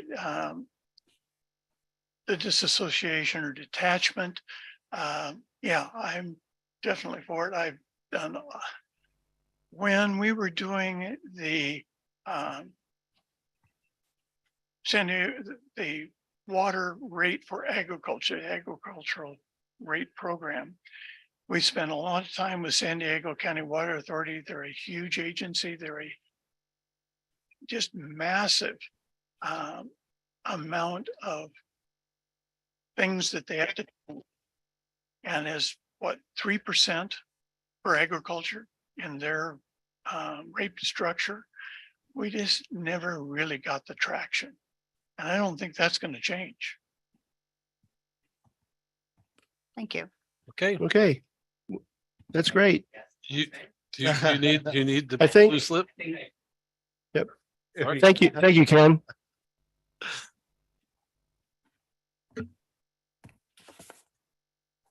I think we definitely have some good committee Wow. candidates. Yeah. Julie was last. Last but not least, it's Julie. You gotta go to the lectern, Julie. Okay. It was randomly selected. Well, I appreciate this time because Oh. many of us in Oh. Division One had. an Hang on just opportunity- 1 second. Oh. So Oops, 7 minutes, I'll raise, if you're going to 5, I'll raise 2 fingers so that we have some time to ask you questions. you bet. Go ahead. Am I on? Yep, you are. Well, thank you to the board for this opportunity. And thank you for allowing Division One residents to have an opportunity to talk outside. Ah. We're switching avocado stories and floral business stories and all. How would you like this to happen? Are you going to ask me Open the floor. question? Nope, you have the floor. Okay, thank you. Well, I'm Julie Johnson. And I have lived in Division One for 28 years. I moved there when I was young. And in that time, we raised our family, our sons. We also had a grove. We tried avocados and the 450 trees went down to the point that we have now, we're pursuing floral because of the cost of water. My background is I'm an educator. I've been teacher, administrator in K-12. I moved on to post-secondary, but my overall is the passion for helping our students in our community know the possibility of careers in our area. And that is why I actually started on a committee here. I was in Dawn, I called and she said, well, why don't you join one of our committees?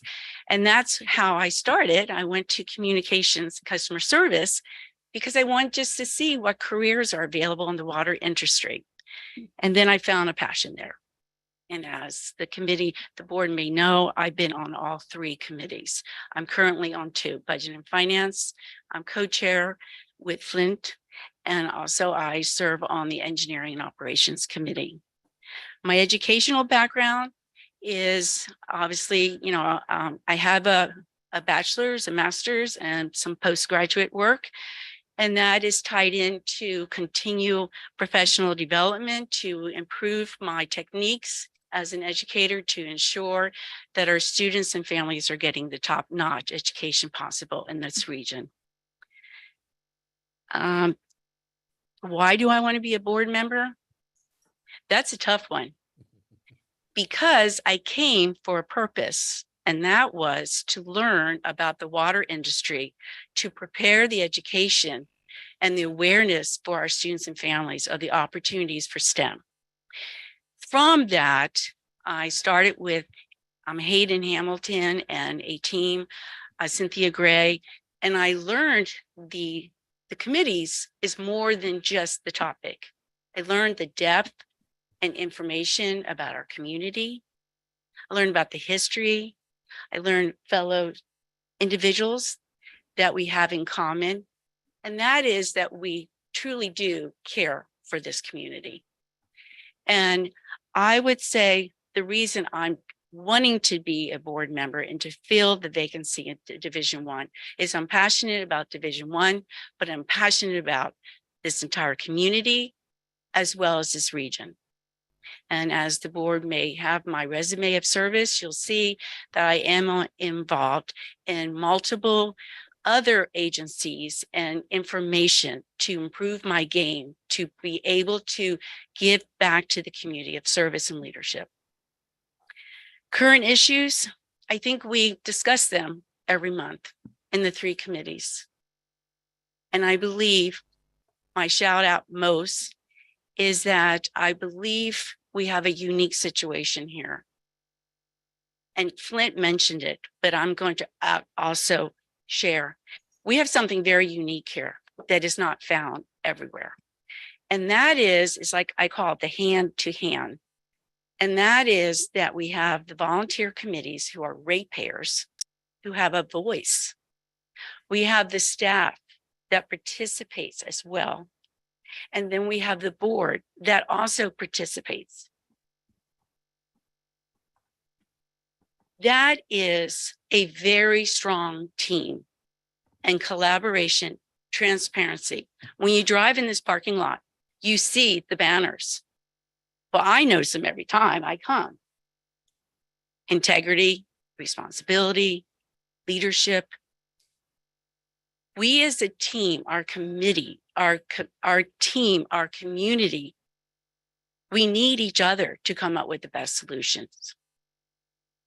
Thank you. Okay. Hayden? No question. Any questions, Hayden? No, no questions. Okay. He knows Julie. Michael? None for me. Patty? Me neither. Okay. Thank you. Thank you. Well, thank you for the honor. Yes. Yeah, thanks. Yeah, just invite them on. Then Thank you, Julie. I think you might want to mention that there's definitely some committee members out there. Pretty great group of candidates. Yeah, I thought so. Oh, Ah.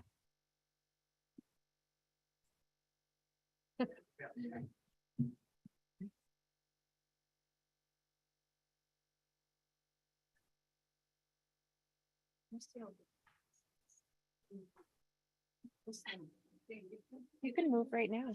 Yeah. or Pam. You can move. There's something in the way down there. That's okay. I think something's wrong with the chair. I don't need to do it now, but next time. Okay. So the board has heard from all of the candidates. And I guess I'd open the floor for either motions or discussions based on what you all heard. Yeah, one thing I'd like to say before you guys get into that is that I really want to thank everybody for coming out. It's an amazing array of experiences and whatnot. And as like Director Gasca said earlier, the board can only pick one, but there's seats open on each of our committees. And I'm sure Chair Nelson, we welcome you into one of our committees. So if you're not selected, please don't feel bad. There's still ways to participate. And so we hope that if you aren't selected, you don't go away sore and don't come back, because there's a lot of ways to participate other than being on the board. I'd like to say something. Oh God, 8 years ago, 9 years ago, I was in your shoes. There was an opening and I applied. Unfortunately, I didn't get it, but I was determined later on and I ran and I won. I think all of you are should be commended for coming out and trying. I think all of you bring, from what I hear, something very special, possibly to our board. I want to thank you for taking your time. I think all of you would be very special to our board. And I wish all of you the best.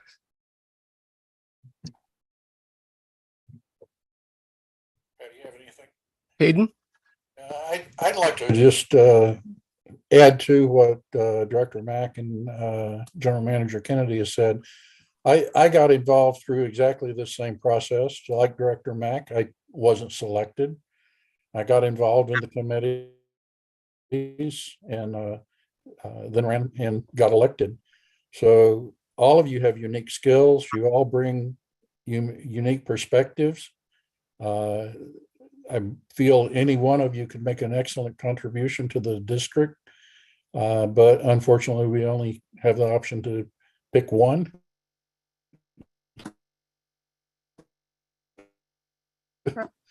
And just like has been said. And with that, I'd like to nominate Julie Johnson. I'll second. Oh, it's a motion.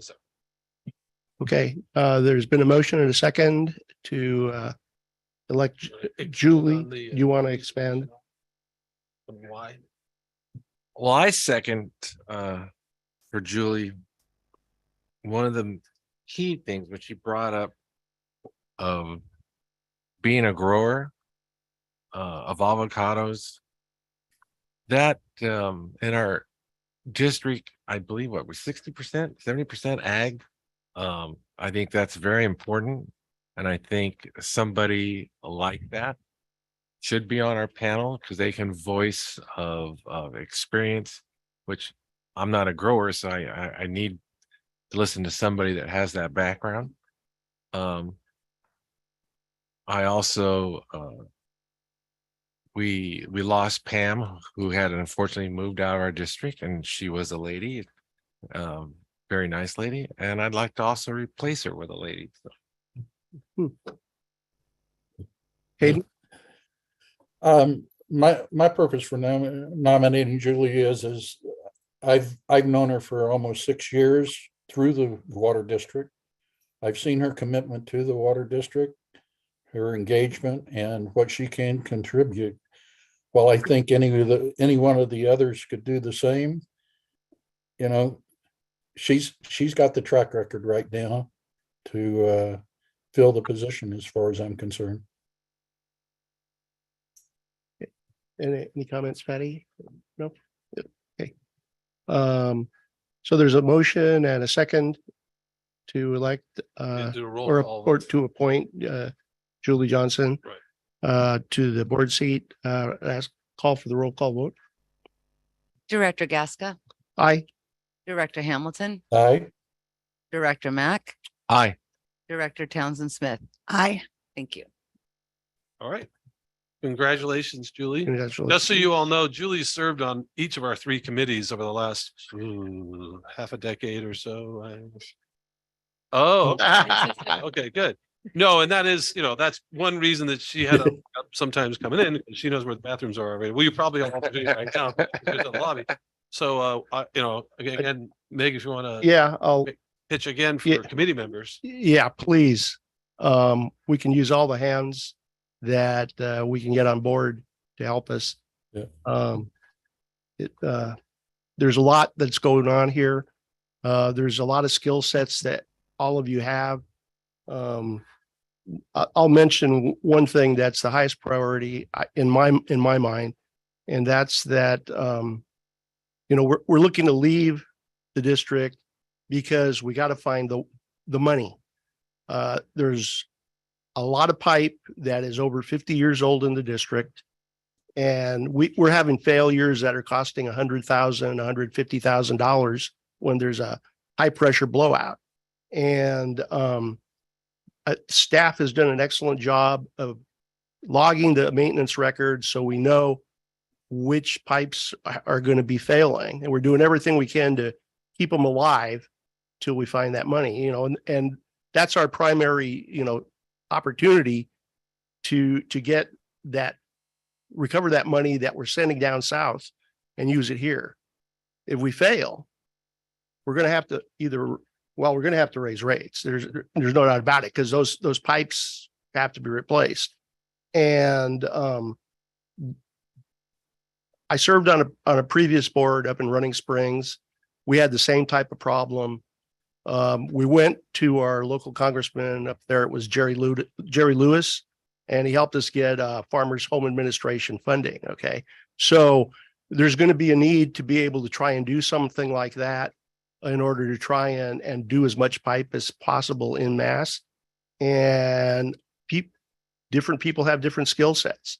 And, just because, we're at this juncture and we made this selection, there's those kind of projects that we have ahead of us, those kind of needs that we have where people can help us and get to our representatives to get our tax money back into the district to be able to upgrade the systems in order to, and not have to go to the ratepayers to try and raise and have to raise the rates. So I'd encourage you all to stick around and get active, because we're helping our neighbors by doing that.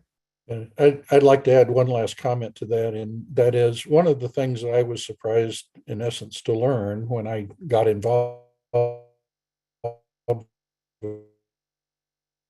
with the water district. So if you're going to want to see a well-managed district, it's important for you to be engaged, because it's yours. And without your input, things may not go the direction you'd really like it to. Okay. So, Meg, at this point, I think if we're going to swear Julie in today, seat her if you like, but then Dawn would like a little pause so that she can affect that, because I think she's going to need to. Sure. Is that correct, Dawn?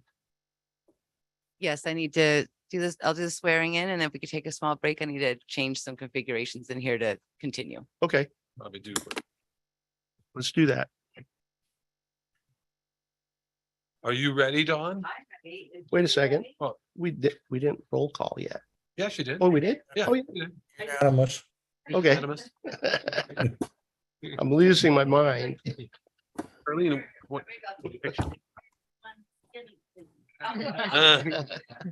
Well, get her doing it for the flag so we can get the picture.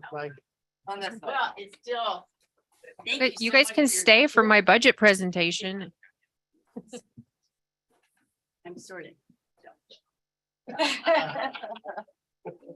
We'll do this together. Okay, what are we gonna do? Okay. that chair.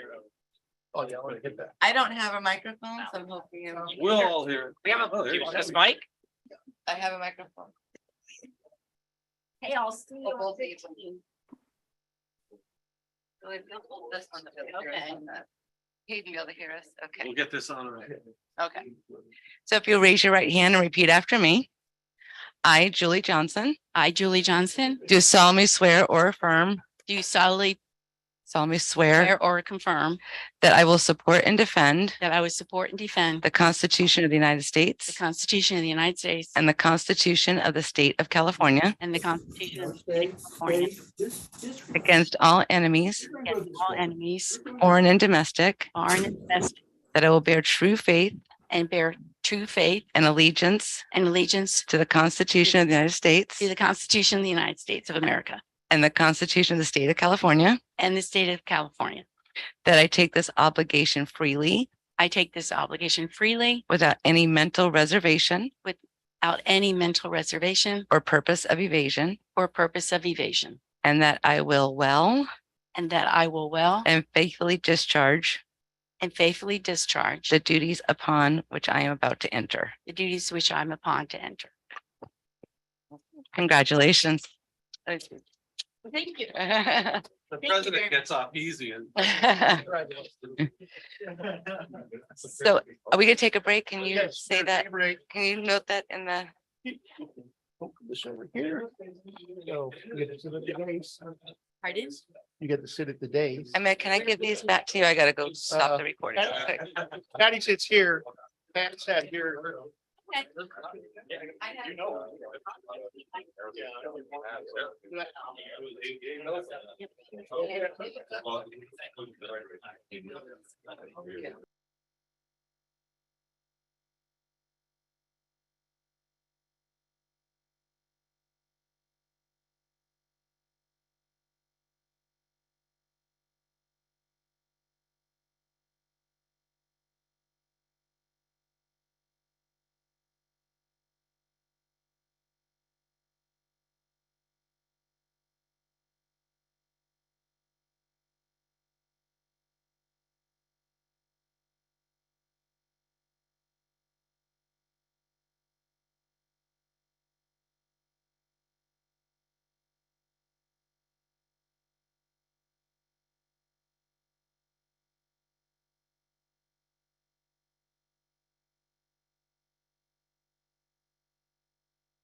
we were gonna give Julie Pam's seat, Patty, but seniority has its privilege. It's all good between Patty and I. She's senior. Actually, on one of the committees, I forget which one I was on, but they always had me here. Yep. I'm used to it. I'm recording. Are you ready? Yeah. Okay. Yeah. That's fine. So calling the meeting back to order.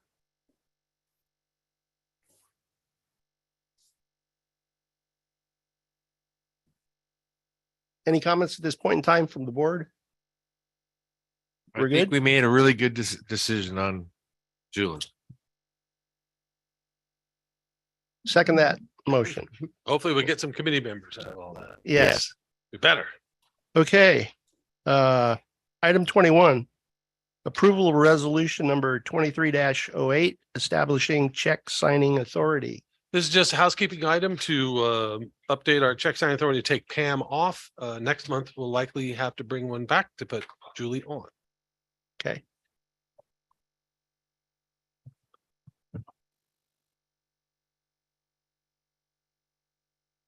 So I'm asking for a motion. I move we adopt option one.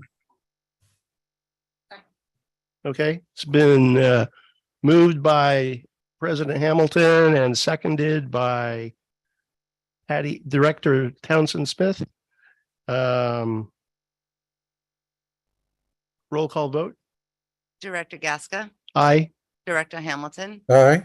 Director Mack, Aye. Director Townsend Smith, and Director Johnson. Thank you. Okay. Item 22, discussion and possible appointment of board officers and representatives. So with Pam now no longer on the board, we've got to, and also with Julie also serving on two committees. We don't allow two board members on a committee. Right. And so we've got to take a look at those and see if there's any adjustments that need to be made. So that's just an open for discussion here. Because you're both technically on E&O right now. Because she serves on E&O and you're on E&O. Yeah. One of you is gonna have to drop and then or well, it looks like they've got what's the deal? Yeah. Oh, that's right. Yeah. Forgot both of them. So Forgot. Director Yeah, so- Townsend Smith's on budget and finance and Director Gasca is on the engineering and operations So I committee. guess in either way, we're losing a member of a committee. We Yeah, better get the right. new ones. Right.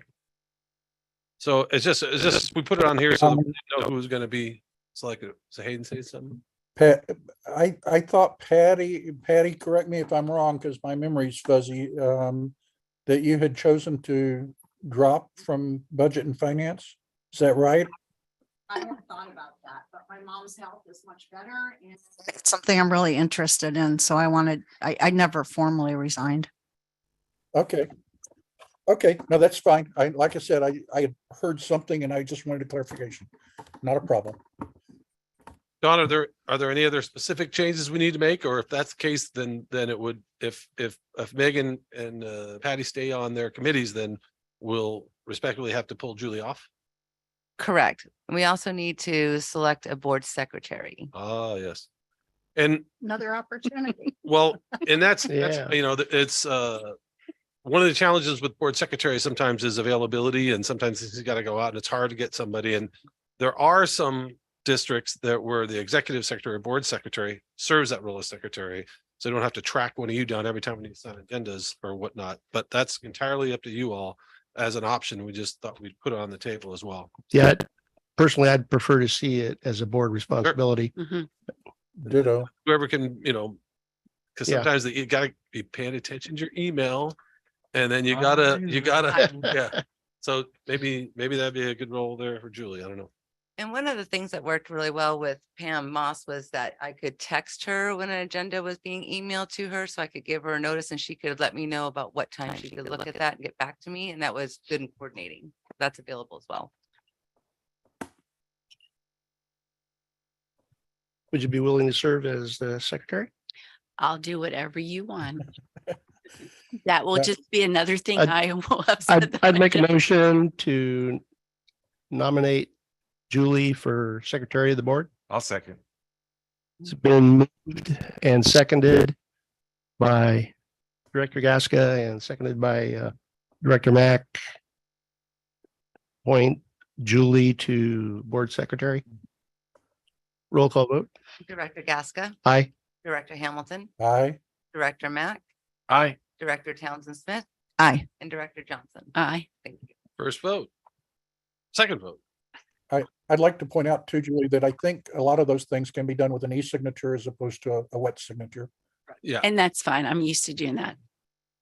So how do we handle her coming off the committees? She just can't be on the committee. So, He doesn't have to resign or, I mean, what's the best action to take? Don? Alfred? Yeah, I think it's automatically she can't be on there, but you have to have a record of it. Probably have Is it, a resignation of have it on the record here today. am I able to ever visit? You can attend. You can attend. Oh, I can You can attend. attend, but Okay. you can't Sure. be part of the Oh, that's voting. fine. Yeah. Well, it's going to be a withdrawal. Yeah. And Alfred, you need to speak into your microphone or turn it on. Or turn it on. Still off. There we go. Sorry. Busted. That's right. He's remote. So my understanding is that we would have Director Johnson resign from the committees today. We'll do her exiting Form 700s and keep the remaining committee members as they are for the board. That sounds right. Okay. That works. We need a motion for that? I mean, she's just have to. No, I think just she give me an email and say. send an email. Okay. Yeah, that works. Yeah. But we'll backfill her with one of the great people that was in the crowd here today. That works.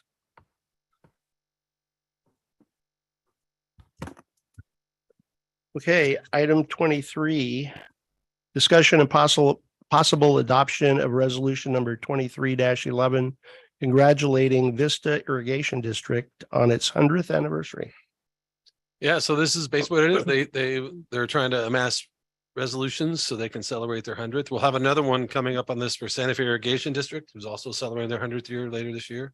So this is optional for us to do, but it's customary in these situations where people give resolutions to their neighboring agencies to congratulate them on certain things.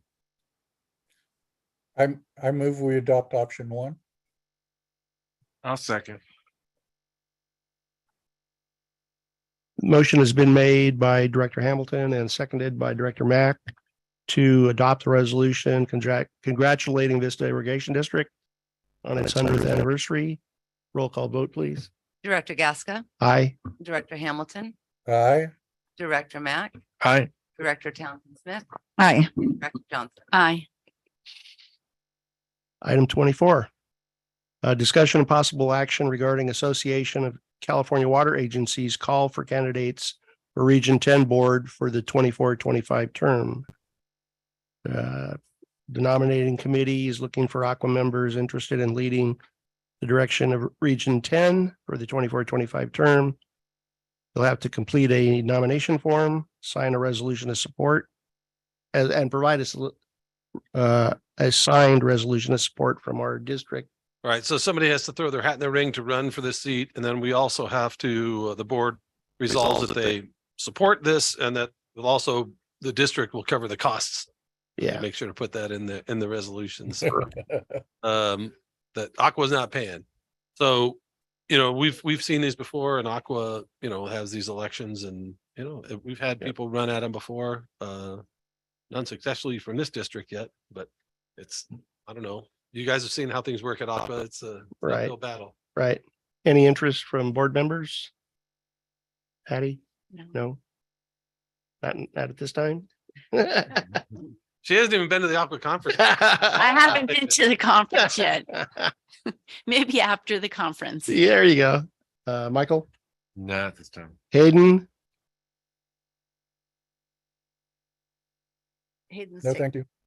Okay. I do have an aside that once we make a decision relative to this. And that is, it sounds like nobody's interested in running. Right. So we're going to adopt, somebody's going to, You don't have to take any action. Option 3 is do Right. nothing. Right. Do Take not- no action. Option 3. I move we take option 3. You don't even have to vote on it. Yep. Okay. Question is if detachment is successful and we join Eastern, do we stay in Region 10 or do we move to the, what is it, Region 9? We won't be changing the boundaries of the Aqua region unless they change their boundaries. We'll stay in Region 10. Oh, okay. That's a good point. And they've got, Okay. I don't know if, well, LAFCO has broad powers. Maybe they can change Aqua's. I don't know. Okay.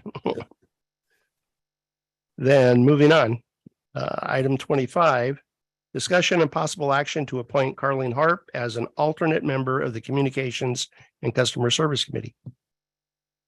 So this is what Carleen mentioned out of their committee. They're need an alternate because sometimes they're short on a quorum. So, and our previous one is no longer working for Cynthia. So Okay. so this is hopefully a gap to fill until some of the 7 people who weren't selected join up. Entertain a motion to, I do. I motion that Carleen be serving as an alternate. wait a second. Second.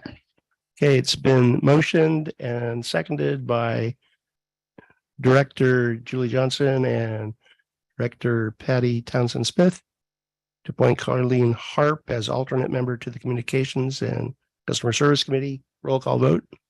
Director Gasca, Aye. Director Hamilton, Aye. Director Mack, Aye. Director Townsend Smith, Aye. and Director Johnson. Aye. Thank you.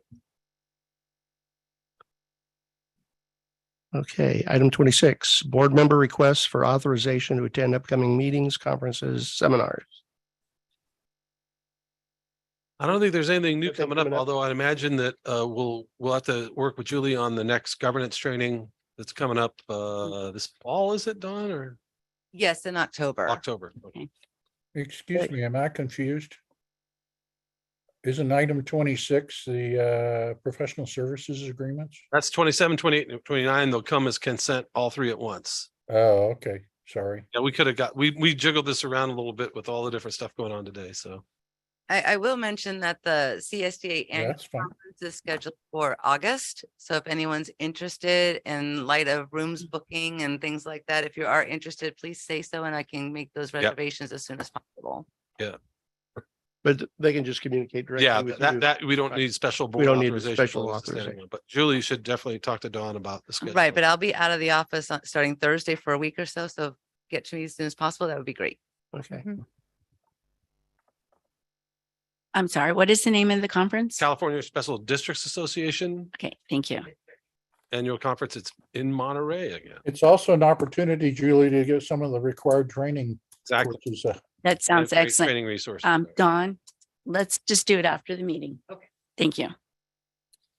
All right, consent calendar items. There's where you'll take try to look for a motion for all 3 of these at once. If anyone wants to talk to one, any of them individually, we pull one of them or all of them, but they're all similar or considered to be non-controversial and simple to approve. And these poor fellows have been waiting all the time. And we appreciate your patience. for 2 Okay. hours. Yeah. So items 27, 28, 29, discussion and possible action to award 2 professional services agreements to provide on-call environmental services. 3 professional services agreements to provide on-call construction management and inspection services. And a notice of completion and acceptance of infrastructure for Sumac Communication Tower Photovoltaic and Backup Battery System Design Build Project. I have a question about 29. Well, then you're gonna have to pull that one out and they can vote on 27, 28. Okay, Consent calendar, it's up and down, or else you gotta pull it. That's right. okay, so we're pulling 29. Pull 29, Okay, so just look for a motion on 27. we're looking for a motion Had to wait a few more minutes. and second on 27 and 28. Second. I don't know, he wasn't making a I motion wasn't making a motion. Oh, well, then I move option 1. for 27, 28. I'll second. Hey, Okay. correct that. Sorry, just- It's for 26, 27, and 20. to approve consent items number 27 and 28. Correct? And we're pulling 29 and we'll talk about it. Roll call vote. The motion and the second on that. The Oh, motion was Hayden and Mac.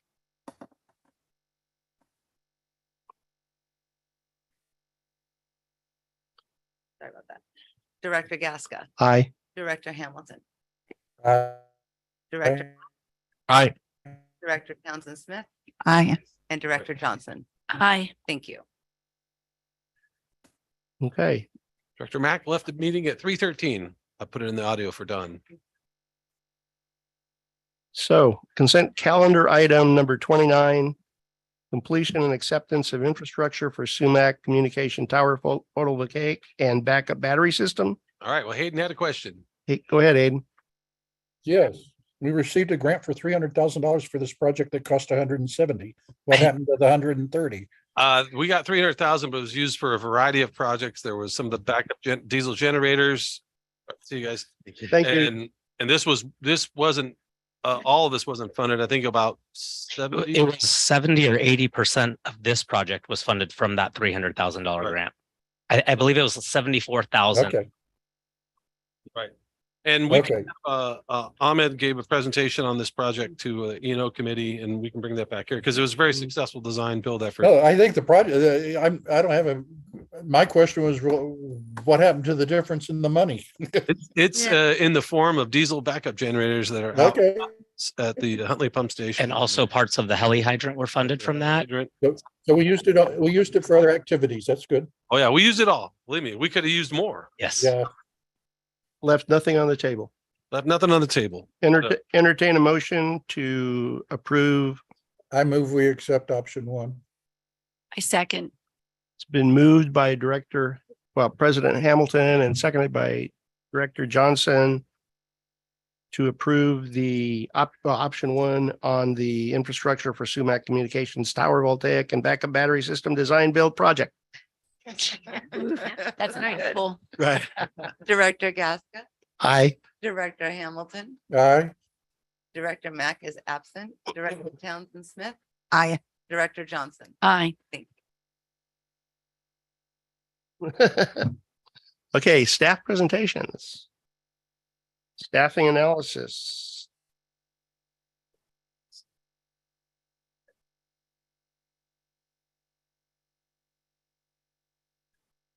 Hey, thank you. For those of you who've been on the board for some time, you'll remember that this is an annual presentation that I give that includes recommendations. Sometimes board action or approval is required, and sometimes it's not. This is one of the years when it's not. This is informational only. I'll certainly be willing to answer any questions. So first, I want to review some of the organizational changes that were made within the last year. Some of these were approved at last year's staffing analysis, and some happened mid-year. So we created a part-time communications position, and that person just started last week and will start her regular schedule at the beginning of June. The accounting, the senior accountant position was reclassified as a supervisor. And we left the associate engineer position vacant due to lower developer work and plan checks. And we had an outsourced alternative. And we added an administrative analyst last year so that we could have knowledge transfer with the engineering technician as part of our staffing continuity plan. And that engineering technician has also since been reclassified as also as an administrative analyst. It's a more accurate description of the work performed. Where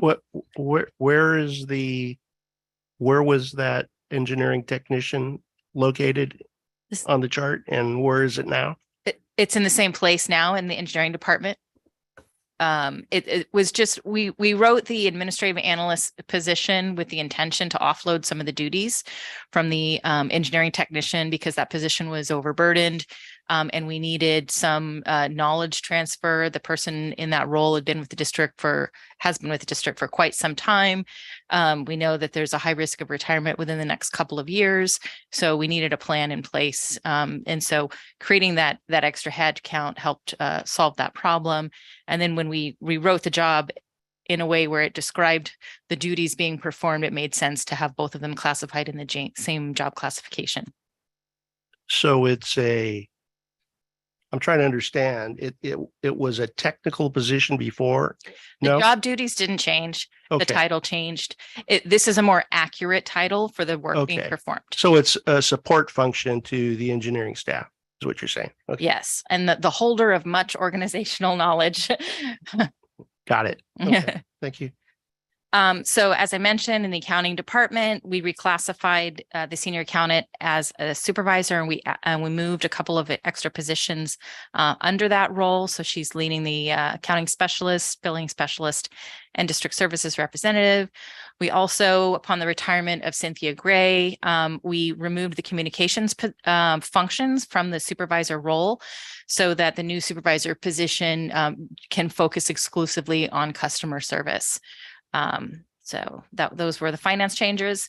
Last year, we added 2 utility workers in our construction department as based on recommendations during the staffing analysis. One was an internal transfer. We had attrition in our meters department, and rather than refill it in meters, we refilled it in construction. And then the second one was an additional headcount, which we did fill. And then when we had attrition in the department, that coincided with us realizing that some of the in-house CIP work that we had planned on doing wouldn't be necessary this year. We didn't have the need for it. Then we decided to leave that position vacant because the work that we intended it for wasn't going to be there. So the historical turnover is something I like to report out every year in combination with the unemployment rate, because it's really easy to see the correlation, the inverse relationship. The lower unemployment is, the higher turnover is going to be. The Bureau of, I didn't include this chart, but the Bureau of Labor Statistics actually has a metric that they use that is the number of available workers per job opening in the country. And right now it's 0.6. So that tells you how competitive it is. If it's less than 1, that means you're poaching from someone. And so the district has actually seen a spike in turnover this in the past 6 months, the past year. But our 30-year average is still sitting steady at 13%. 2023 is trending higher with 7 so far this year, which is usually what we have in a full year, in a full calendar year. And we have that in the first 6 months. So rather than just look at total turnover numbers, which the previous part showed, I like to also show quit rates. This is a term that the Bureau of Labor Statistics uses as a metric that they publish. It's essentially only voluntary resignations rather than, total turnover for all reasons combined. And our district numbers remain lower than is reported for both the state and local government, the national quit rate, and the utility specific quit rate. So we are trending lower, but as I mentioned, we're already at nearly 7% for 2023 year to date. So it's something that we should be paying attention to for this year, especially because unemployment is at 3.3%, which is incredibly low. If we go back to this chart, you can see the dotted line is the unemployment rate. And so we're almost at the historic low that we were at. Actually, we're a little bit below it, I think, just before the pandemic when everybody was anticipating, those problems. Yeah. Julie, you have a question? The 7, are they spread throughout the departments, or is this specifically in one department? So it's in 2 departments. Well, there's multiple departments, but most of it's on 2. A couple of them were temporary positions that they voluntarily left before the end of their temporary assignment. So they knew coming in it was going to be temporary. We have lost some people in our construction team to other agencies that had higher pay scales, but commuting was also a factor. We do exit interviews with everyone who leaves so we can understand, some of the rationale. commute distance is an issue. We're not a district where most people live here. And as well as the pay scales are moving rapidly at other districts as well. So. Yeah, a lot of our workforce lives in Temecula. Yeah. And as everyone knows, that's problematic. Yep. Yeah. Ugh. Say the least. So last year we had a similar phenomenon where I was a little concerned mid-year because we'd had, more than expected the first half, and then that trend didn't continue through the rest of the year. So I'm hopeful that we can, that this trend won't continue for the rest of this year. Okay, thank you. Colleen, Yes. is there a period of employment that counts before you have a termination? I'm thinking, for example, the part-time marketing person who worked literally a week. Yeah, that still counts towards our numbers. She was hired, she started. So that does count towards our numbers, as well as the temporary people who were with us a couple of months. And, at the time we hired them, we knew it was going to be temporary. Fortunately, one of them did apply for one of the full-time positions, and she's now one of our regular full-time customer service reps. So we're happy about that. So anticipated turnover drivers for the future. This data, I think the dotted line again is the predicted unemployment rate. I think this is probably higher than I would actually anticipate, but this is the published numbers from the California EDD for the next 10 years. That's a bold prediction to keep it at 4.5%. Especially when we're currently at 3 or 3.3%. They give us. But you can see that, we do have a fair amount of retirements expected. A lot of them could hit us in around 2026. So we need to be prepared for that and have the knowledge transfer plans in place for those key members that we know are going to be retiring. As I mentioned, we've already seen an uptick this year in the voluntary turnover, and distance, stress, industry change were reported reasons. In our construction department, we had 2 people that had lifelong dreams to do specific things. One was to be in law enforcement, and another one was to be a lineman. And they both got that opportunity. So, that hurts a little bit less than them going to another water agency. Yeah. We want to support their dreams. So overtime also does remain high. So stress could be a factor in some of the turnover as well. The generational demographics do continue to trend, and just in 2021, Gen X was the largest generation in our workforce, and now it's millennials. So you can see every year there's a couple of boomers retire, and I was born in the last 3 weeks of the baby boom. So this definitely shows that the trend and that the millennials are taking over the workforce, and not just with us. And in the very near future, I expect to have some Gen Z employees. We've got a couple that are right on the cusp, and I had to look like, are they Gen Z or are they millennials? So this is the retirement eligibility for the past 5 years. It is remaining pretty steady.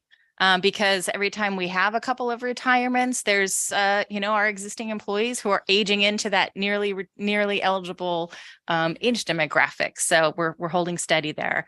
But, we do have 41% that either are now or will be eligible for retirement in the next 5 years. So our staffing continuity plans and knowledge transfer plans are really important.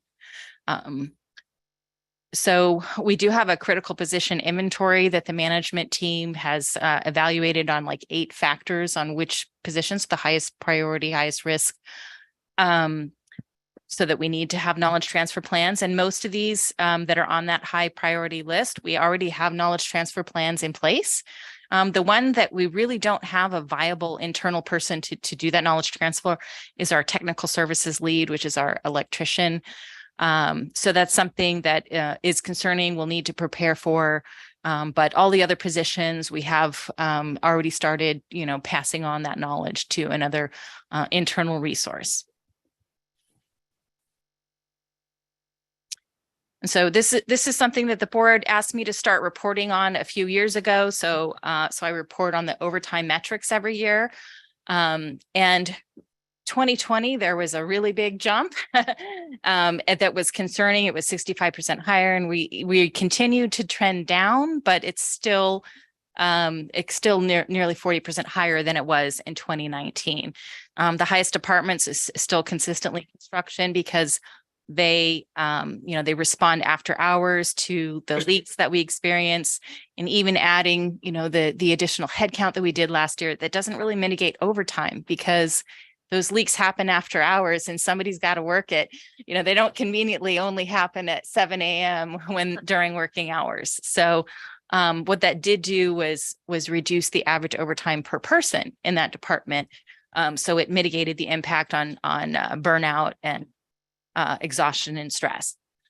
The meters department did reduce their overtime by about 50% this year, which is exactly what we hoped would happen, what we thought would happen after the completion of the What's Up project. So that's great. We've also had a lot fewer check bills and service calls. Catherine, our new billing specialist, has done a lot of work to be proactive and check things before she sends them out to check it. So that's helped a lot with that. The system operations department, we're still pretty concerned about the high overtime level. It's a small team. There's just 4 people. And the nature of the work requires early morning work and evening work to check the flows and check the systems. Every day. Yeah, every day, including holidays, including weekends. So Robert and I will be meeting on how to address some of that. It's essentially unavoidable because there's multiple flow changes a day and somebody's got to monitor it. Yeah. 24/7, 365 operation. So this shows the total overtime by department. This is for calendar year 2022. And then this is captured from our EAM. This just shows how we're trending for 2023 year to date. So most months were lower, but in March we had to respond to the atmospheric rivers and mitigate a lot of that. So we did have a spike in March. So this is the average per full-time employee in each department. So you can see the system operations, that's a lot of overtime. That's like a quarter of their year. So they're working 1.25 times what a typical full-time employee would be working, which can be, it can take a toll on their personal lives and their stress levels. Construction, the average was 332 per person. This didn't go down because we had about 500 more overtime hours for the department in total, but the average per person would have been 365 if we had not added that one full-time employee. The garage is trending up because Renee, as you all met, and he got his 20-year service award today. He's been really conscious of when he needs to do inspections on vehicles of trying to minimize the downtime of the vehicle availability for the field staff. So he does a lot of those on his Friday off or on weekends so that he can make sure that those vehicles are available when we need them during the week. Well, what do you mean his Friday off? Well, he gives it up.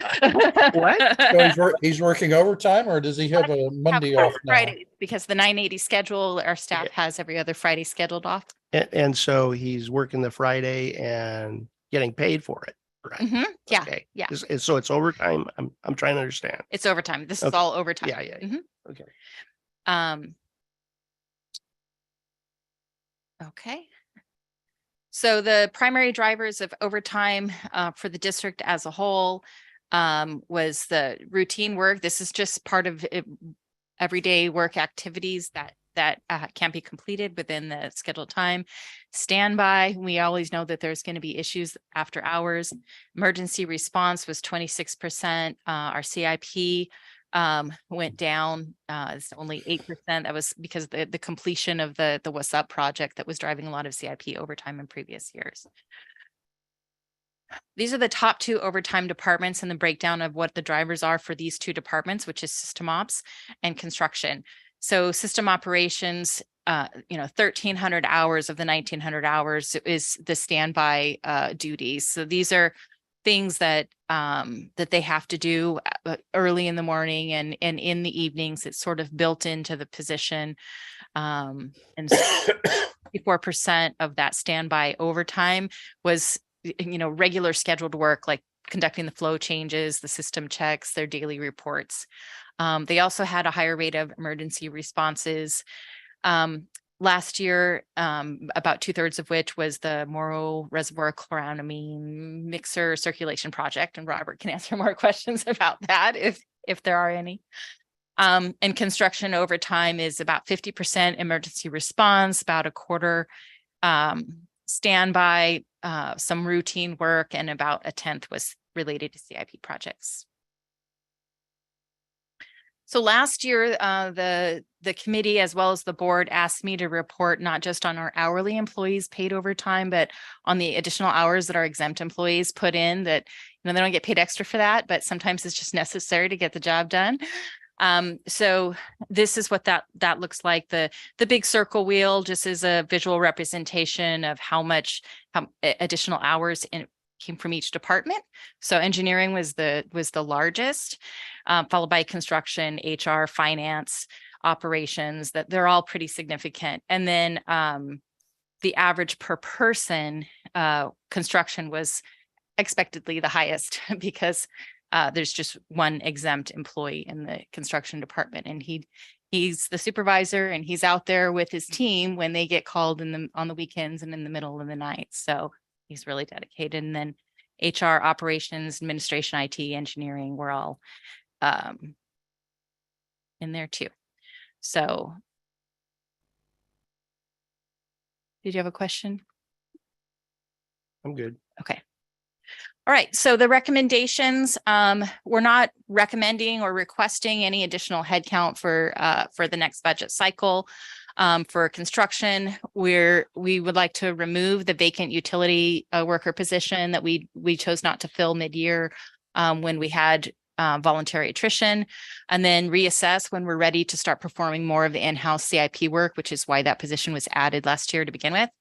Engineering, we'd like to leave the associate engineer position vacant for now, but not remove it as an approved headcount so that we can be flexible in the event that we need that. And then we can reassess the department staffing needs when a retirement occurs, or if we have attrition within the department, or if there's a change in the workload.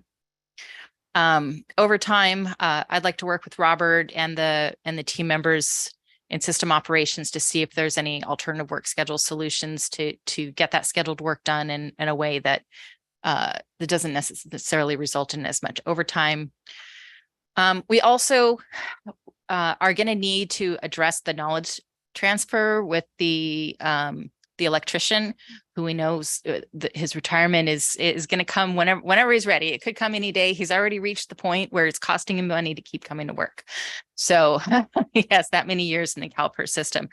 So we do need a long time. We're hoping that he gives us, the 1 year or the 6 months written notice. And then if he does that, we are going to recommend that we have someone overlap with him for as long as possible, somewhere between that 6 months and 1 year to do significant knowledge transfer. He's got 35 years with the district. He knows things that no one else here knows.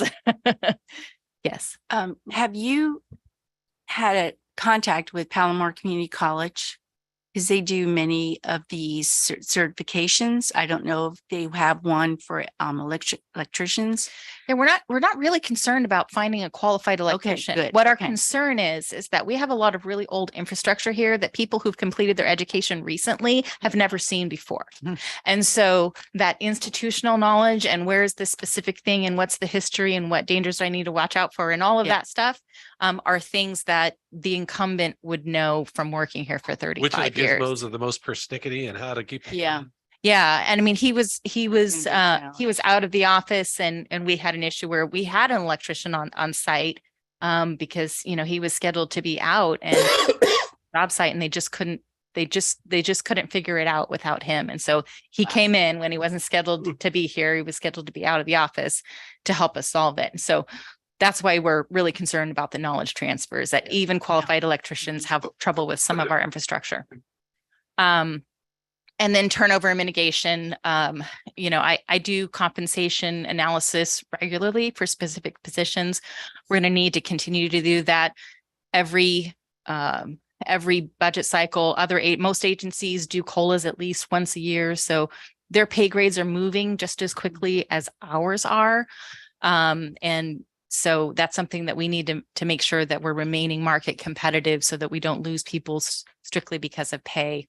And then The commute is a big one too. Yeah. If you live in Tiburon and you get an opportunity to work at, Elsinore Valley or Rancho, or, and that is where we're losing them is agencies to the north. We haven't lost anybody to agencies to the south that,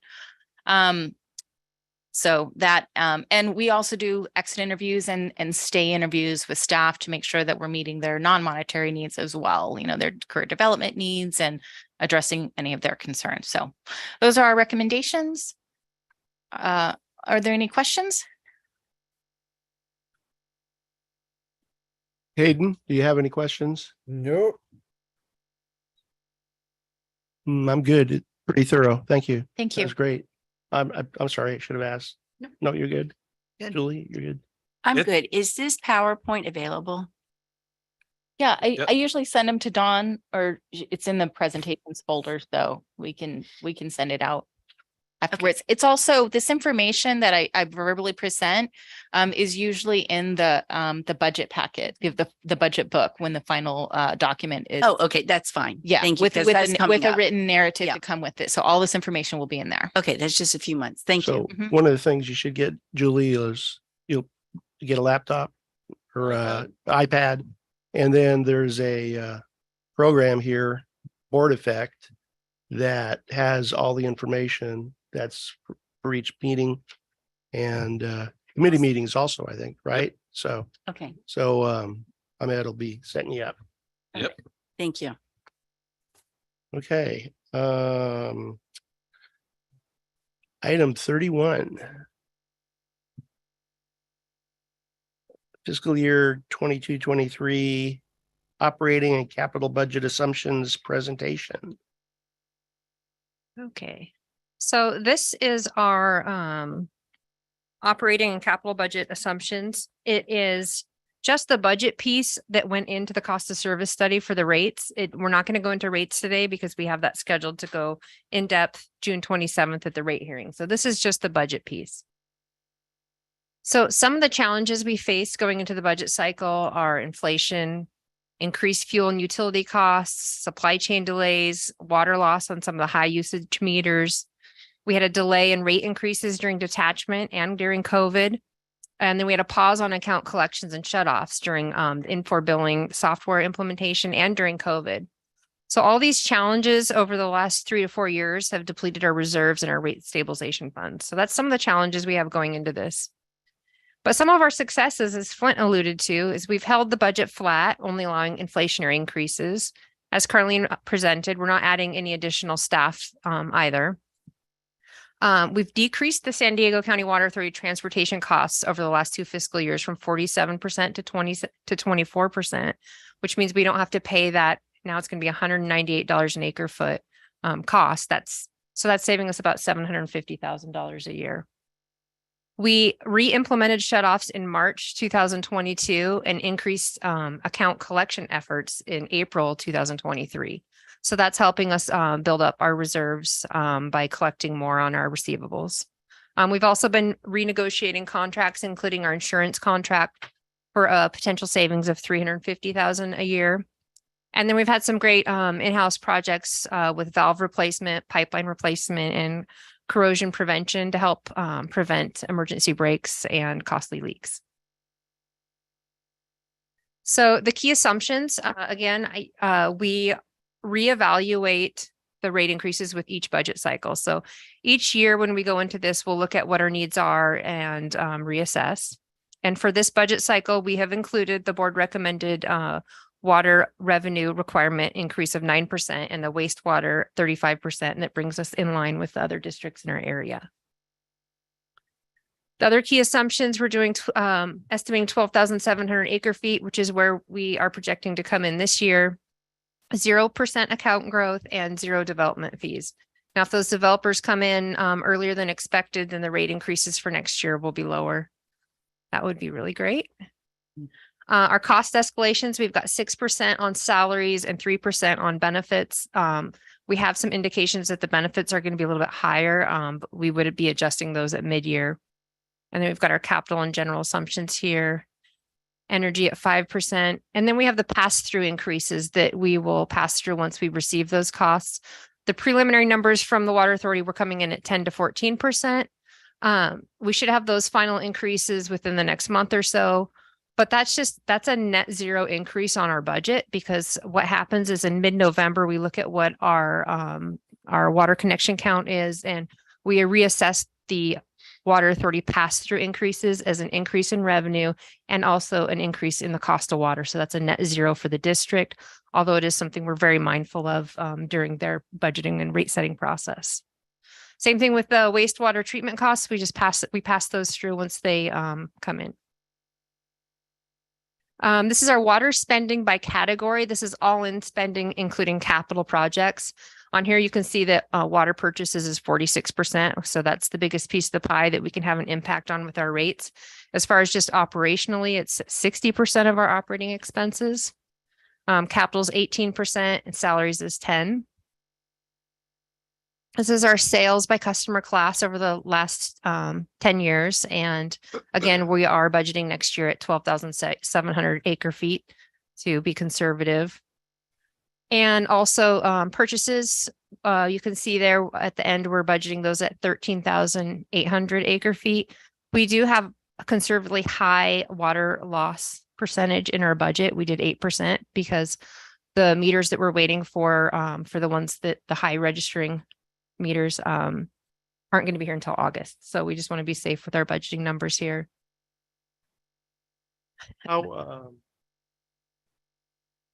When those meters are installed, what's the expectation of what the water loss will be?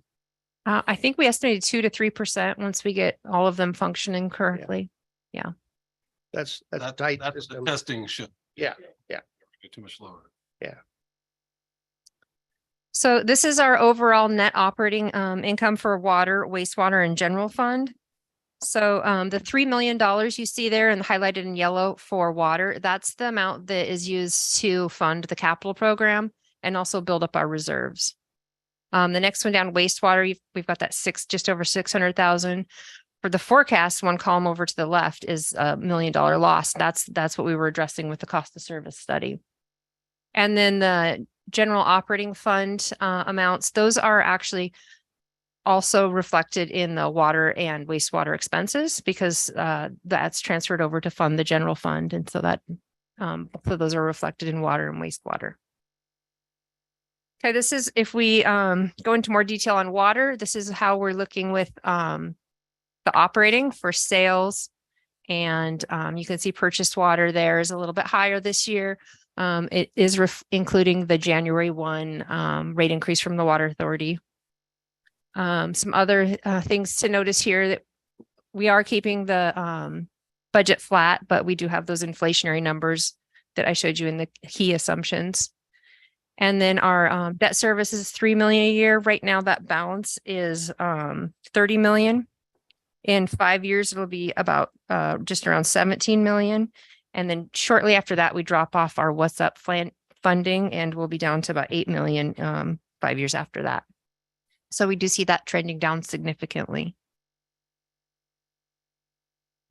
This is our wastewater operating budget. You can see the detail on the 600,000 change in net position. And then our general fund. This one is also pretty flat.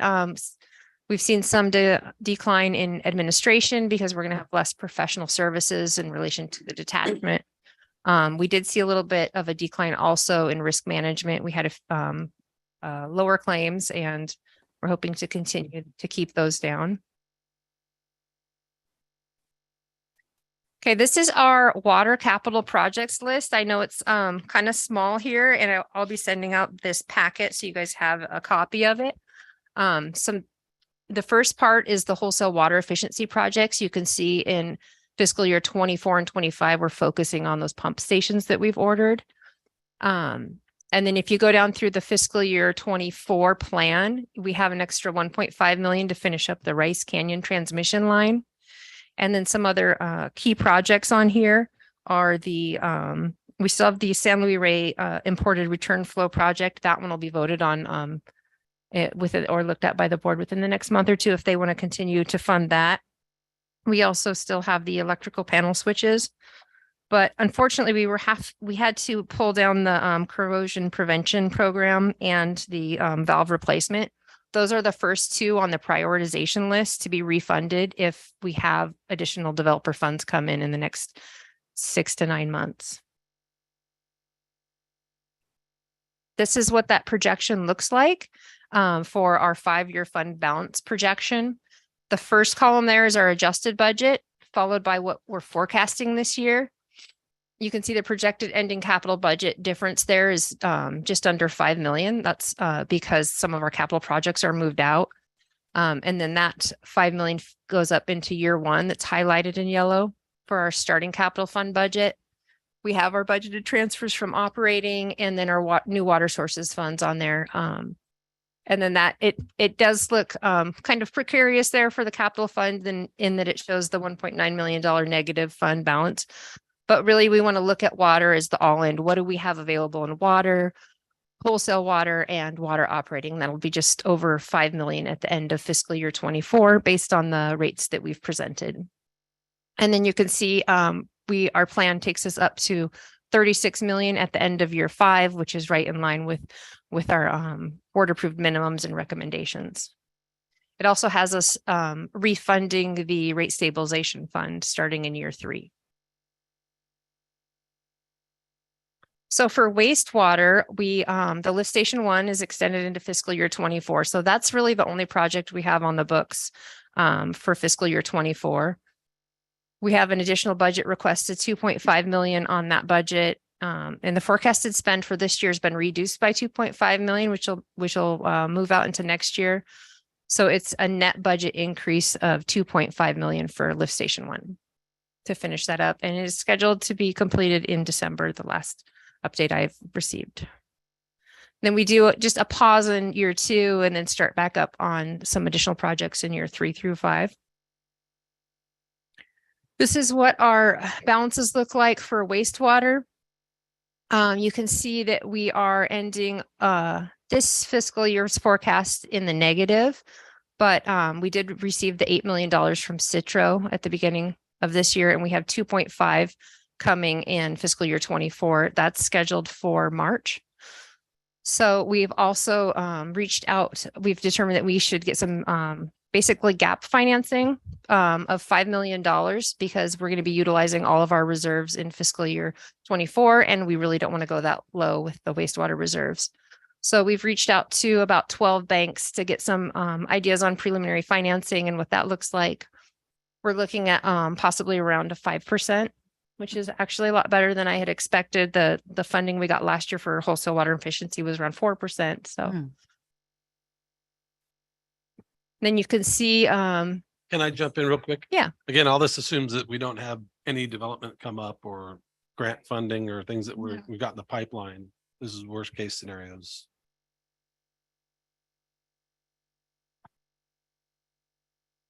Okay, so staff's going to be presenting the final recommendation for the operating and capital budget next month, but we wanted to come to you with a preliminary of where we were at with the capital and operating plan. Awesome. So this will be in your packet for next month. You won't see a lot of changes. Okay. It'll be really similar to this. Okay. Very nice. I think the beginning of it was very clear too. So thank you. Everything helped. Any questions? Hayden?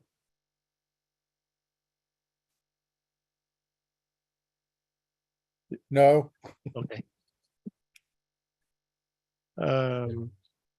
You're good. You're good. Okay. We're good then. Yes. We're ready to spend, right? Well, yeah. Yeah. So almost. Or got it planned. All right, board information items. If I'm not mistaken. Yep. Item 32, receive and file information and financial items. I don't have any further comments.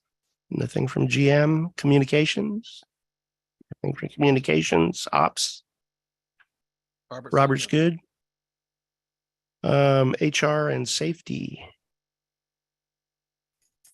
Our risk management officer did leave the district recently, so we're going to be recruiting for that position. I think that's on the HR staff report, but it's currently vacant. That's all. And any financial? Good. Suggested items for the next regular board meeting? Well, we're gonna have the budget and we're gonna have the rate hearing. So, and the. We'll have the hearing, hearing followed by the budget adoption. And then the ID1 hearing is also that date, right? We'll have a new pay grade schedule for the board to approve according to the MOUs. For COLAs. So there's a good number of things on there. And with any luck, a great report out of the decision at LAFCO. But we'll see about that. Yep. Status of grant funding?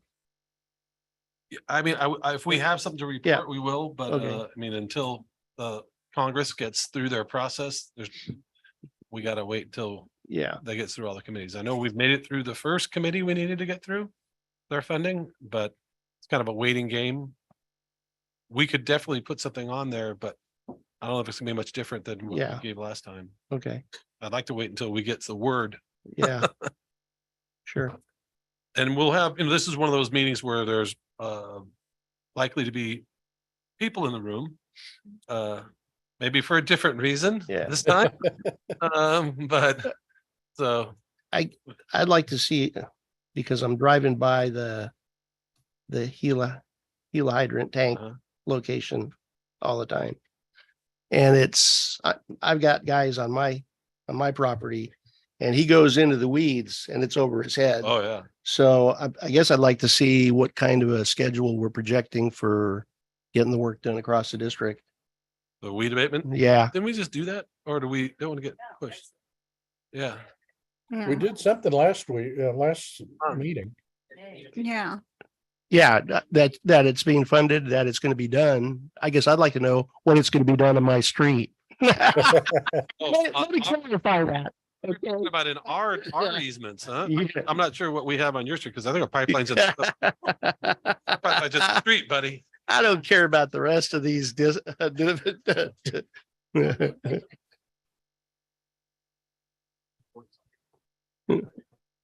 Oh, really? Already Okay. done. See that?